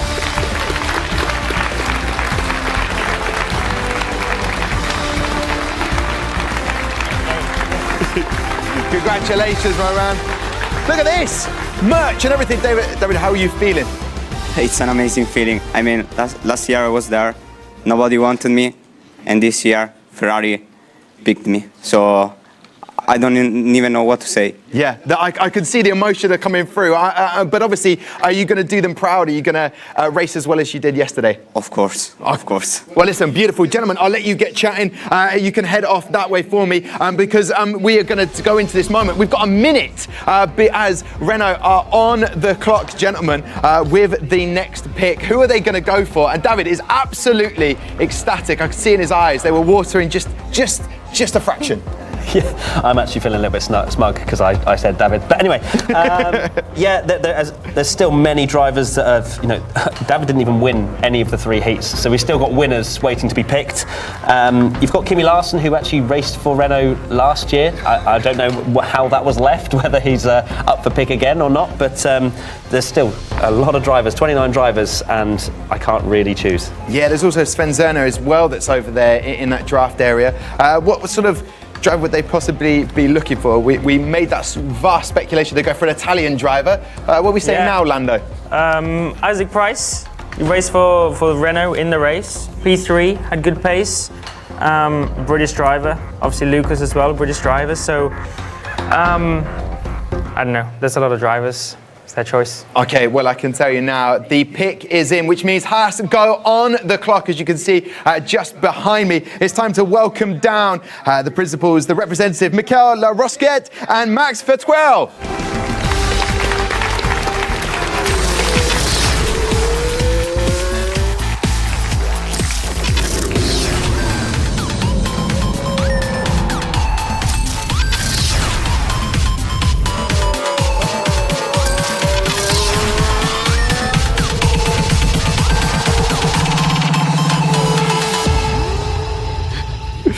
Perfect. I'm just seeing, as we were waiting at the stairs, you were saying, please stop, block Lando as much as possible. There's a little bit of energy and excitement. Do you feel like you've made the right decision with your driver? Yeah, definitely. We were thinking of him for the first choice, so it's very good for us. We think he's a very good fit for the team. Both on the track, he's very quick, and outside the track, he will help our 2 other drivers, Jan Opmir and Solik Tomi, to really give the best version of themselves once they're on the stage. So perfect. Perfect. We're looking for perfection. I like that. And obviously help the other 2 drivers. How will this driver you're about to pick help the other 2? We'll have everyone into the factory, training hard through the entire month that is left before the beginning of the Pro Series. And the help of the Renault F1 team, expertise of performance, both physical and into the game. So we're really looking to have 3 drivers pitching each other to the training and to be the best version of themselves, as I said, perfectly. Perfect. I love this. Well, listen, I'm going to take that card because it's the big moment. Here we go then with the second pick of the 2019 Pro Draft. It's number 24, Simon Weigang!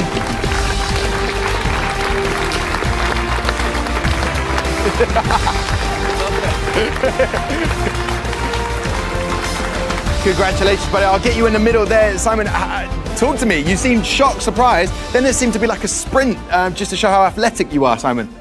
No, it was just to get rid of nervousness, I guess. It was not a sprint. It was just spastic movement. Okay, well, there you go. You've got a movement going on. You're feeling the nerves there. Simon, this is a big moment. Renault, are you going to do them proud? I hope so. I'll give them best. Okay, well, listen, I'll let you exchange merch. And there we go. So the Renault Vitality have selected Simon. Round of applause for Simon. He's been selected. Beautiful scenes. Joining over here. So here we go then.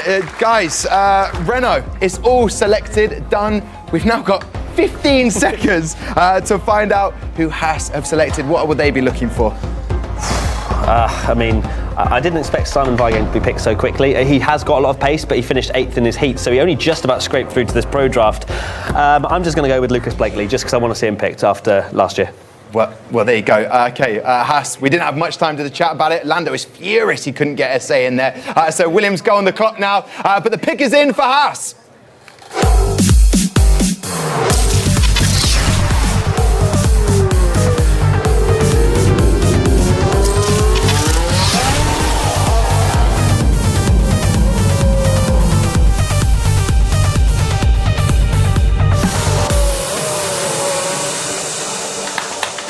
All right then, so for Haas, please welcome Cameron Brewster.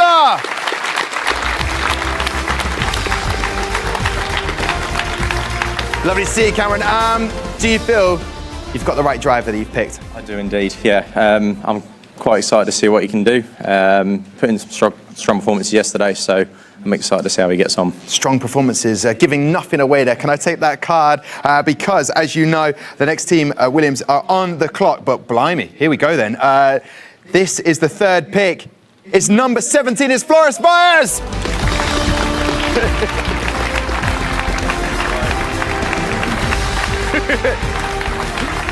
The relief! Oh my God. What does it feel like? I'll let you take the merch first, but you put in a fantastic performance and Cameron has noticed that. Yeah. You must be feeling relief. Speechless, yeah. And what does this mean? Because you didn't get picked last year, you get picked this time. Does that mean you're going to put even extra work in now? Obviously, yeah. Okay.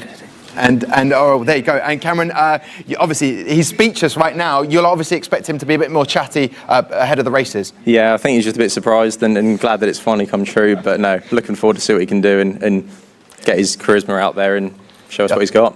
Okay, well, there you go, Cameron Flores. Congratulations. There you go. Flores Baez has been selected by Haas. 1 minute on the clock.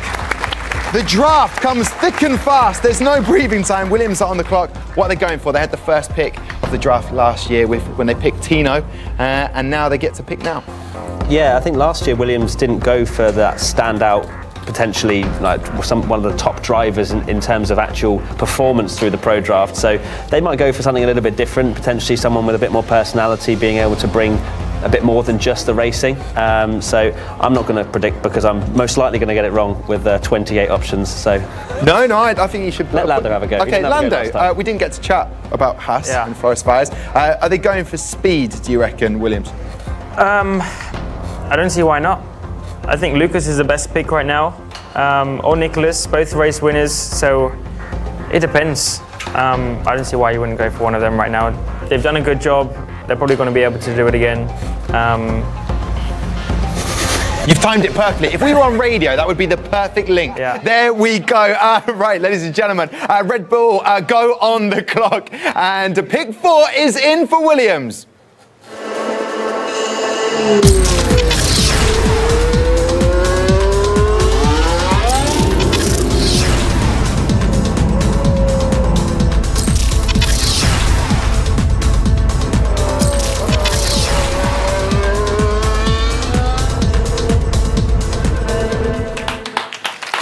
All right then, let's welcome out the representative for Williams, it's Javier Carrera.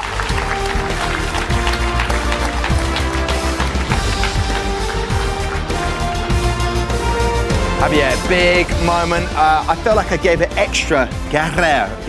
I gave it because you told me to make sure I don't get it wrong this time. It was wrong anyway, so yeah. Okay, that's fine. Absolutely amazing stuff. Javier, most importantly, it's not about necessarily pronouncing your name right, it's getting this driver right. Exactly. Do you think you've got the right driver? Definitely, yeah. Okay. Yeah, finally. Finally, okay, well, I'll take that. I'll take this card from you. Get ready with the merch and making sure no one sees to reveal this. But here we go then. Williams' pick in the 2019 Pro Draft is number 3, Isaac Price.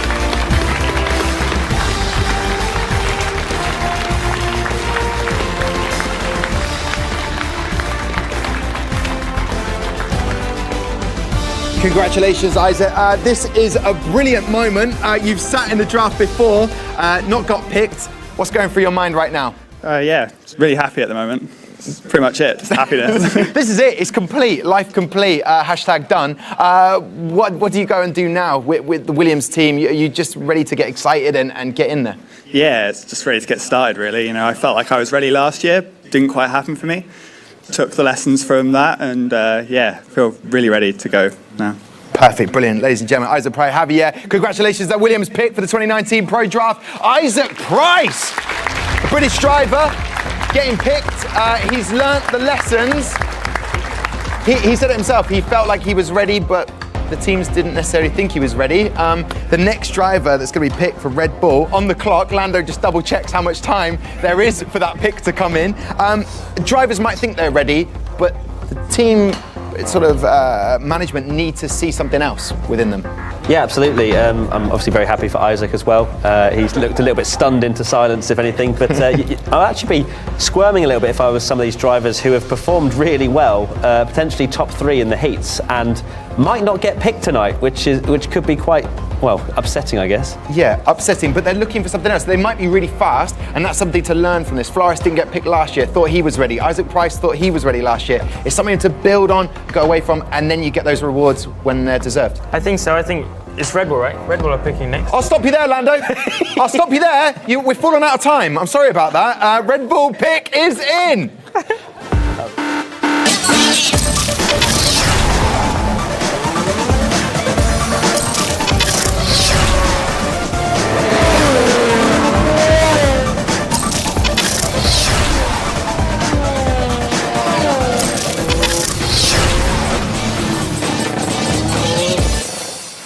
Oh look, we've rehearsed that. What I love about this, Danny Engels from Red Bull, here we are, big moment. I've seen it's written on the top here, can I draft you, Tom? Definitely not, already had the commitments. If Matt's not doing it, I'm not doing it. But Danny, talk about this driver, why have you selected him? Because we definitely want to have the best package as a team moving into the next year. I mean, we have a clear target by winning championships. With Freddie and Yoni, we have a strong lineup already. So I wanted to complete this lineup with a really strong pick that I didn't actually expect to actually get here. So that makes me super happy and excited. Okay, I like that. But good things happen when you least expect them. So we've gone in with this pick for Red Bull in the 2019 Pro Draft. It's number 1, Nicolas Longuet!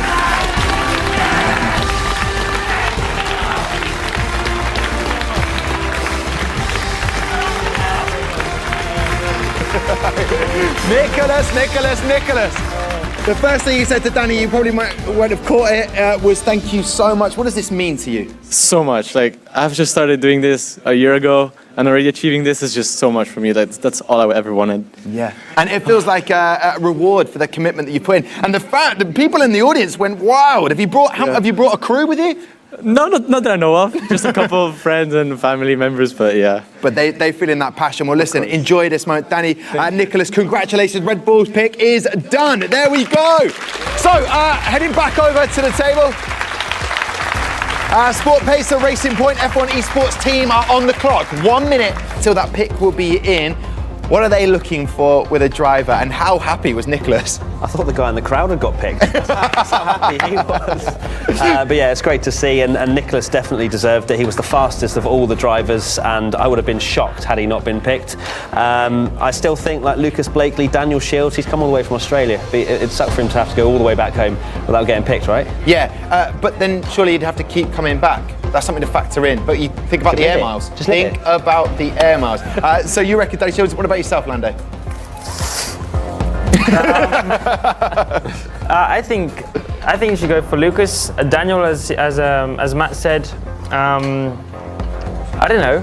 I think there's still a lot of good drivers, a lot of Gianfranco as well. There's a lot of drivers who have been on the top 3 and not been picked yet. So they have a good amount of drivers to choose from. And McLaren are next on the clock, which is happening right now. So hopefully the guy for Sport Pacer doesn't get picked that they want, but the pick is in for Sport Pacer.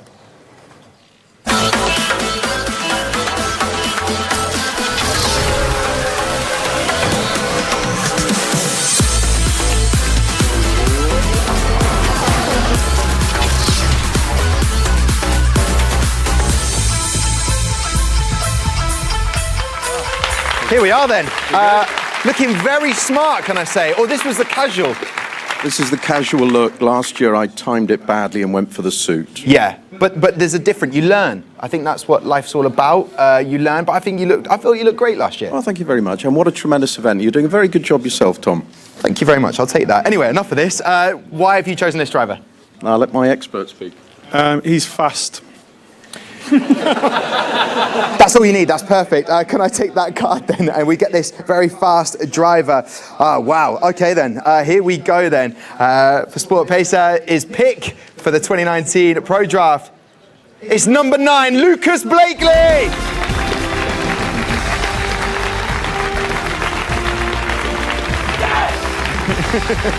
Come on.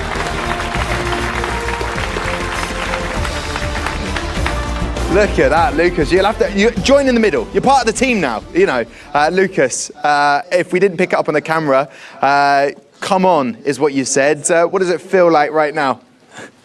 I don't know, man. I'm lost for words. Is it nice to know that they picked you because you are fast? Yeah, I mean that helps, I suppose. You know. So, well, listen, you deserve this, man. I'll let you regroup, chat with your team. Sport Pacer have chosen Lucas Blakely in the 2019 draft. Fantastic stuff. I'll let them head out. There we go. We move on to McLaren Shadow. I'll take it out. Do you know what? I think that's a real good feel-good factor there. When Lucas, that's what it means to him. Is to go through all of that, the dramas, the tribulation, and then get picked by a team, and they believe in him. The fact that he was rock bottom last year and he's come back and been picked by one of the teams, you can see how much it means to him, and it's amazing to see. Obviously, we've got like 37 seconds, so I'll let Lando give it Still that time. Oh, that's typical of you, man. Would you reckon some of the other teams up there would have been thinking, Lucas was our pick? Would they have to make a sudden change? I think a few would have done. Now that's the top 3. Well, so the 3 winners gone, so I'm going to have to start looking a little bit down the order, but there's still plenty of drivers for McLaren to pick. Yeah, and obviously Bono Huis is the Formula E esports driver who's up there making that decision. He'll know what they need of the drivers, won't he? Yeah, absolutely, and he would have assessed more than potentially just the race results. Potentially, you know, a lot more sort of detail. Did a driver who has so much potential go through some sort of hard comings? I need to stop talking. Yep, you do. I've put my hand up. Thank you very much there, Matt. Beautiful stuff. So on the clock right now is Alfa Romeo on the clock, but for McLaren Shadow coming out in just a second with their first pick, we'll have Ben Payne and the man himself, Mr. Lando Norris. Oh.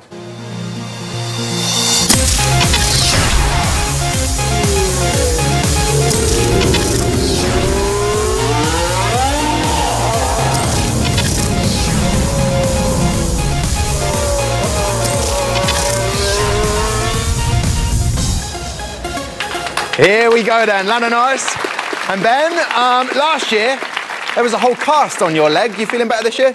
Yeah, much thanks. Thanks for bringing it up, Tom. Yeah, much better, thanks. No, I think that's good. Improvement there, and you could do all of those movements, which is great. Why have you chosen this driver?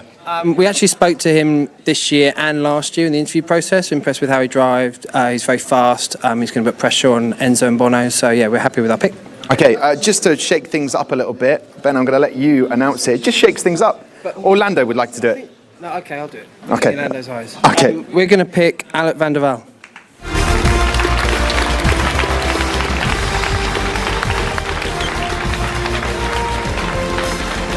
Well done, man. I'll let Lando give you your merch. I should have done the announcement. Ben really let you down there. I was going to build it up. Alec van der Waal! How do you feel? Oh, amazing. I wasn't sure if I was going to get picked before the Pro Draft, but to get picked by McLaren is just amazing. Yeah, McLaren amazing Shadow. feeling. And to take some tips from Lando, will you be sort of hitting him up for the intel and obviously opportunities and things you can do to improve? Oh yeah, definitely. Who knows, maybe I can give Lando some tips. Whoa!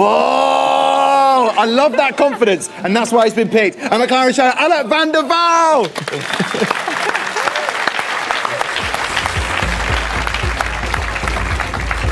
Okay, well there you go. How do you feel about that, Lando? That's different, that. Wrong choice. But you do need that confidence because we've got Alfa Romeo on the clock right now. We're waiting for their pick. You do need a confident driver, and I feel like Alec van der Waal, he was spoken to by all of the team principals last year and feels like he's ready. And that confidence, he might regret that comment, but in a kind of playful way. But he seems ready. Yeah, he's been there, he's done it before. I like that kind of personality, you know, being able to say to an F1 driver that you'll give him tips. But I think, you know, looking to our next pick now, it has to be Gianfranco Giglioli. You know, he's done it before as well. He's got the pace, he's shown it. He only just got beaten by Longuet, who was the fastest driver. So for me, it has to be Gianfranco, and purely because I love hearing you say his name. Okay, I see what you've done there. But do you think I should maybe do the announcement next time? Ben didn't live up to that moment, did he, McLaren Shadow? No. Not really. No. Okay, the pick is in for Alfa Romeo Racing F1 Esports.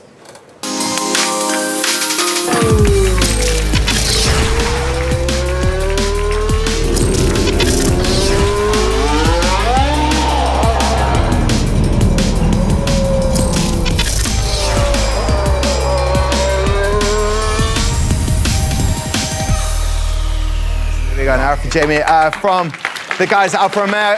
You've got a great, solid lineup already going into this season for 2019. Why have you chosen this driver? Well, obviously Alfa Romeo Racing are known for nurturing young talent, and we think this guy's got a lot of potential to nurture. A bit of a rough diamond, really. I think he fits in well with what we want also from the media side of things. You know, fitting in well, having that image that we're looking for as well. So he's kind of a bit of a complete package for us in that way. Complete package. What a great prediction. I'm reaching my hand out to get this pick.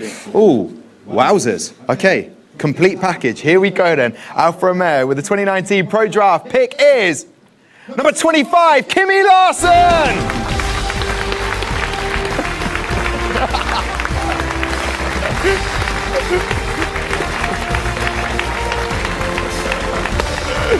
Oh, my man.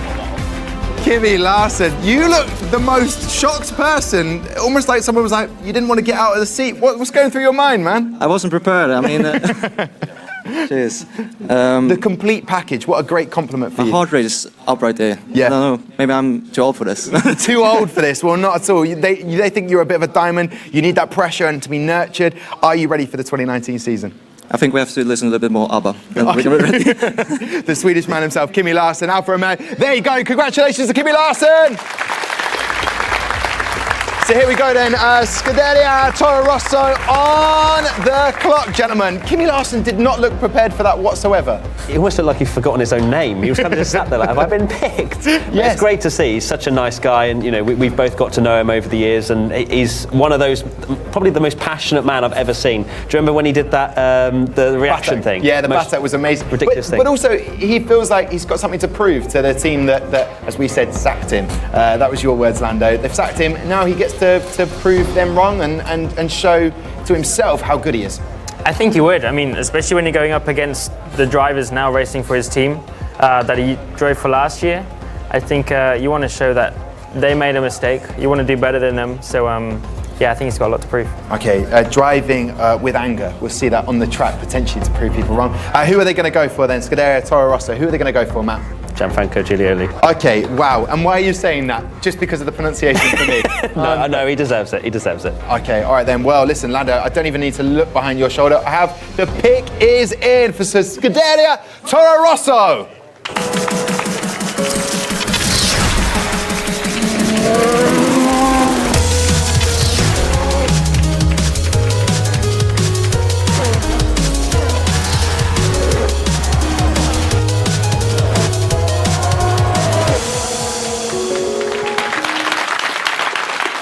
Wow, here we are. Nils, down. You made it down. You've had to wait this long. Has it been quite nervous for you? Well, no, we haven't really been nervous because we know we were down the other because we had such a good season last time around. But I think we got lucky. Yeah, I heard that humble brag, and I respect that. That's beautiful stuff. And Nils, you've chosen the driver. Can I announce him now? Sure, go ahead. Okay, so with the pick from Scuderia Toro Rosso, the pick is number 22, Manuel Biancolila.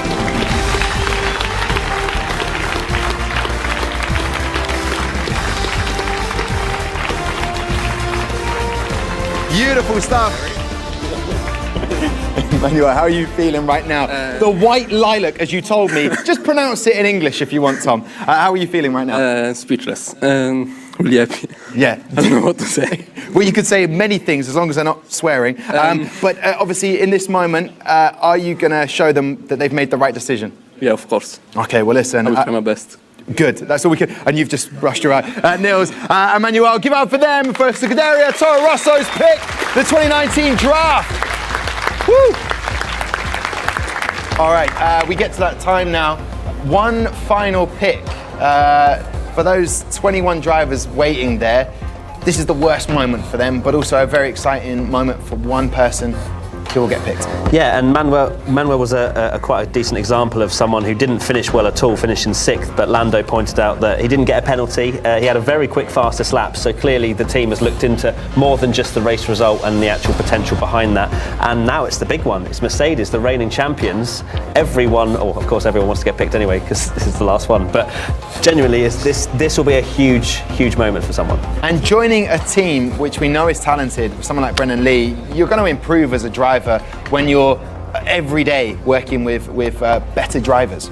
You are, and I've been fortunate in my years. I don't know, speaking like I'm really old, but well, I did see that face app that you have changed. You're very old in that picture. To learn from a lot of older drivers, more experienced, and it helps a lot. But at the same time, you want to bring your own bit to the team. You want to show what you got. You want to try and help the drivers. So it's not all about you trying to learn from them, but also vice versa. Okay, so Mercedes, this is going to be a big pick for them. 21 drivers to choose from. Matt, any final predictions? Oh, do you know what? You're safe by the bell. Perfect timing. Mercedes AMG pick is in.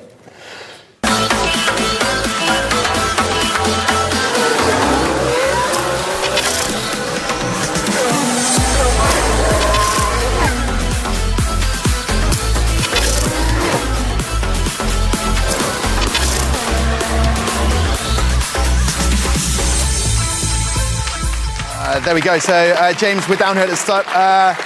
You just said it to me then. You're feeling for these drivers. Only one more can be picked, but they've done incredibly well to get here and to compete year after year. Absolutely. It was a difficult choice this evening. There's a lot of really good guys left over there, and I feel terrible for a few of them. They've got a real chance. And all I'd say is encourage you, come back again, fight hard for it. A lot of you are very, very quick. Yeah, indeed. And that's what we've seen from drivers being selected this year. So that all-important decision, what was it like up there? Did you get snacks? Did they give you a drink just for the waiting? No, absolutely. It's all up there if you need it. Oh, thank you very much. I was wondering where it was. I'll take that pick from you. You're already with the merch. So here we go. Okay then, with the last pick of the 2019 Pro Draft, Mercedes AMG Petronas F1 Esports pick number 10, Daniel Shields.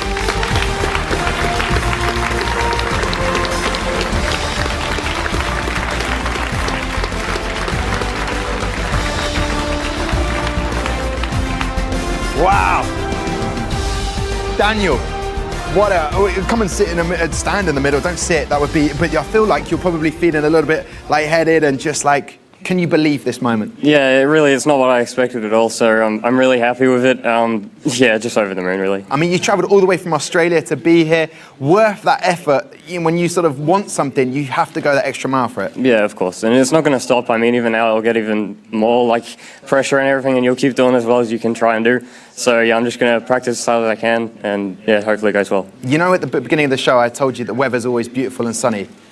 I was lying. Listen, ladies and gentlemen, for Mercedes is the man, Mr. Daniel Shields. I'll let them head out. I'll join the guys. Well, there we go. Matt Gallagher, Lando, as they walk past to go backstage. Daniel Shields must be feeling an incredible relief. And brilliant from Jamie to say how good these drivers are, those guys that are behind me now who didn't get selected. But they've learnt from tonight that if you put that hard work in, they're already great. Just that next year, they could get selected. Yeah, it's going to be very difficult, and when you look over, you do feel sorry for the guys that potentially had their hopes and dreams slightly hindered, but that doesn't mean they can't come back next year. As you say, the qualification opens in only a few days' time, so they can start practicing, getting better, and then hopefully next time when the Pro Draft comes around, they can shine better than maybe they did this year. Indeed, and obviously looking at this 10 that got selected tonight, You got one prediction correct, but you were so adamant about that one. Not that I put you on the spot for others, but out of those names, who has really impressed you to be here and getting picked tonight? Well, the prediction I did get right was Tanitsa, not Tom Ziller, and I guessed all of them. Yeah, you did. Actually, you did. To be fair, Lando, I feel like I'm going to agree with you on that. And also, your time management was incredible. Thanks. The way the next pick was coming in. Out of those names, who surprised you? Who are you most excited about seeing race next year? Come on, Lando, I'll give it to you. I'm going to go with Alert. I'm a McLaren guy, so you know. Yeah, that's true.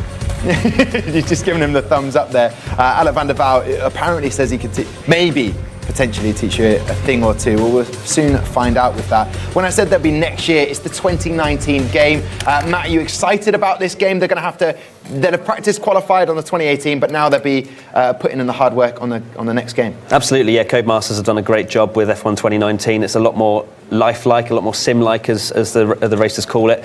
I've played it a little bit. It is a lot more difficult than 2018, I find. The car's a little bit more unstable, so I think setups are going to be crucial. So it'll be interesting to see if the guys share their setups within the team or if it becomes a little bit secret. I'm sure Brendan Lee's probably one of the ones to keep that to himself. But, Indeed. Indeed. So as we can see here, the Pro Series schedule starts on the 11th of September. If you want to see those nail-biting races, you know where to be. You now know the drivers in each of the rosters. 11th of September 2019, 7 p.m. I just double-checked my diary. Yeah, I'm going to be available for that, definitely. So no panic there, Matt. But listen, have you enjoyed the evening so far? It has been tense, but been a great night. Yeah, it's been great, and we've seen so much happiness, so much emotion from the guys being picked. You can see, especially from some of them, it is overwhelming, and I can genuinely sort of empathise with them and be like, this is pretty awesome. So I'm hoping that the guys that have been picked can take it to the teams, because just because they've been picked tonight doesn't mean they're going to get picked to race when we come to the live shows. So they're going to have to put in some pretty decent performances behind closed doors. Indeed, and they're going to have to put in that hard work. Well, I tell you what, let's find out how they're feeling. Rosanna is backstage with the 10 draftees. Look at them. Don't they look professional already? They've got the kit on. Lucas, you are losing it out there. You said you had butterflies. Have they settled? Have they flown? No. They won't for a long time. I won't believe this for... I don't know what to say. It's real. Don't worry. I'll pinch you soon and you'll wake up. It is real. Alec, you're back again. Congratulations. How does it feel? Is it sunk in yet? Not yet. It will be soon. Yeah, it's great to still be in the Pro Series, of course. It was an amazing experience last year, and it will be the same again this year. Nicola, I'll come to you. You said life is now complete. That is a big statement. What are you expecting from this? I'm expecting the best. This is all I wanted, and I'm just going to have the best time of my life. Well, I think he probably speaks for everyone, Tom. Look at them. Don't they look great? That was the F1 Pro Draft. Ooh, the F1 Esports Pro Draft. Thank you very much, Rosanna. They look incredible, and Amanda also looks incredible all the time. Every Pro Series we've had, it's one and only Mr. Sean Bratches, Managing Director, Commercial Operations at F1. Tom, we're living in your world. Come on now. It feels a little bit like my world, but we've got Lando here, Matt Gallagher. What's tonight been like for you, and how have you seen it expand this series? I think, listen, on behalf of all the Formula One employees that have put so much into this the past 3 years, it's an incredibly proud night for all of us. I can't tell you the professionalism. We're at the world-renowned Gfinity Arena here, in central London. Our phenomenal title sponsor, New Balance, has done a great job. We couldn't pull it off without them. It's been great.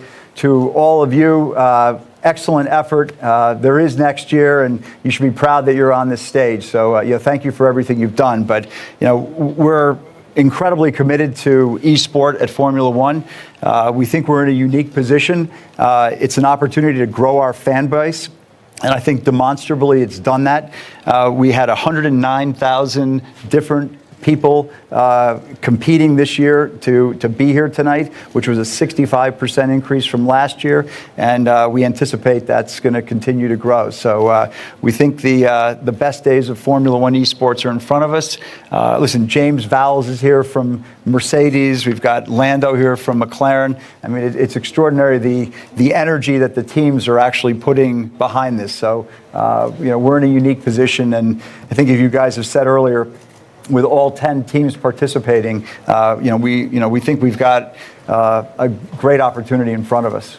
I mean, obviously, the likes of Ferrari Driver Academy joining on board. We're waiting for them. They're here now. We enjoyed last year. It's getting bigger and better each year, which I think you're pointing out. And a 65% increase in applications. Those guys behind me right now, those 20, should be so proud of themselves. No, incredibly. It's it's an extraordinary accomplishment to be here in London. The representation across the world continues to expand in terms of nationalities. There's a lot of keen interest from brands to get involved with not only Formula One, which has never been accused of being under-sponsored, but I think Formula One is the same way. And again, with maybe we can take our New Balances off and we can do a shoey up here together. What do you guys think? that I would love to see. However, I've just been told, producers said that can't happen. I'll tell you what can happen though. It was the first pick of the 2019 Pro Draft, and he's with Rosanna right now.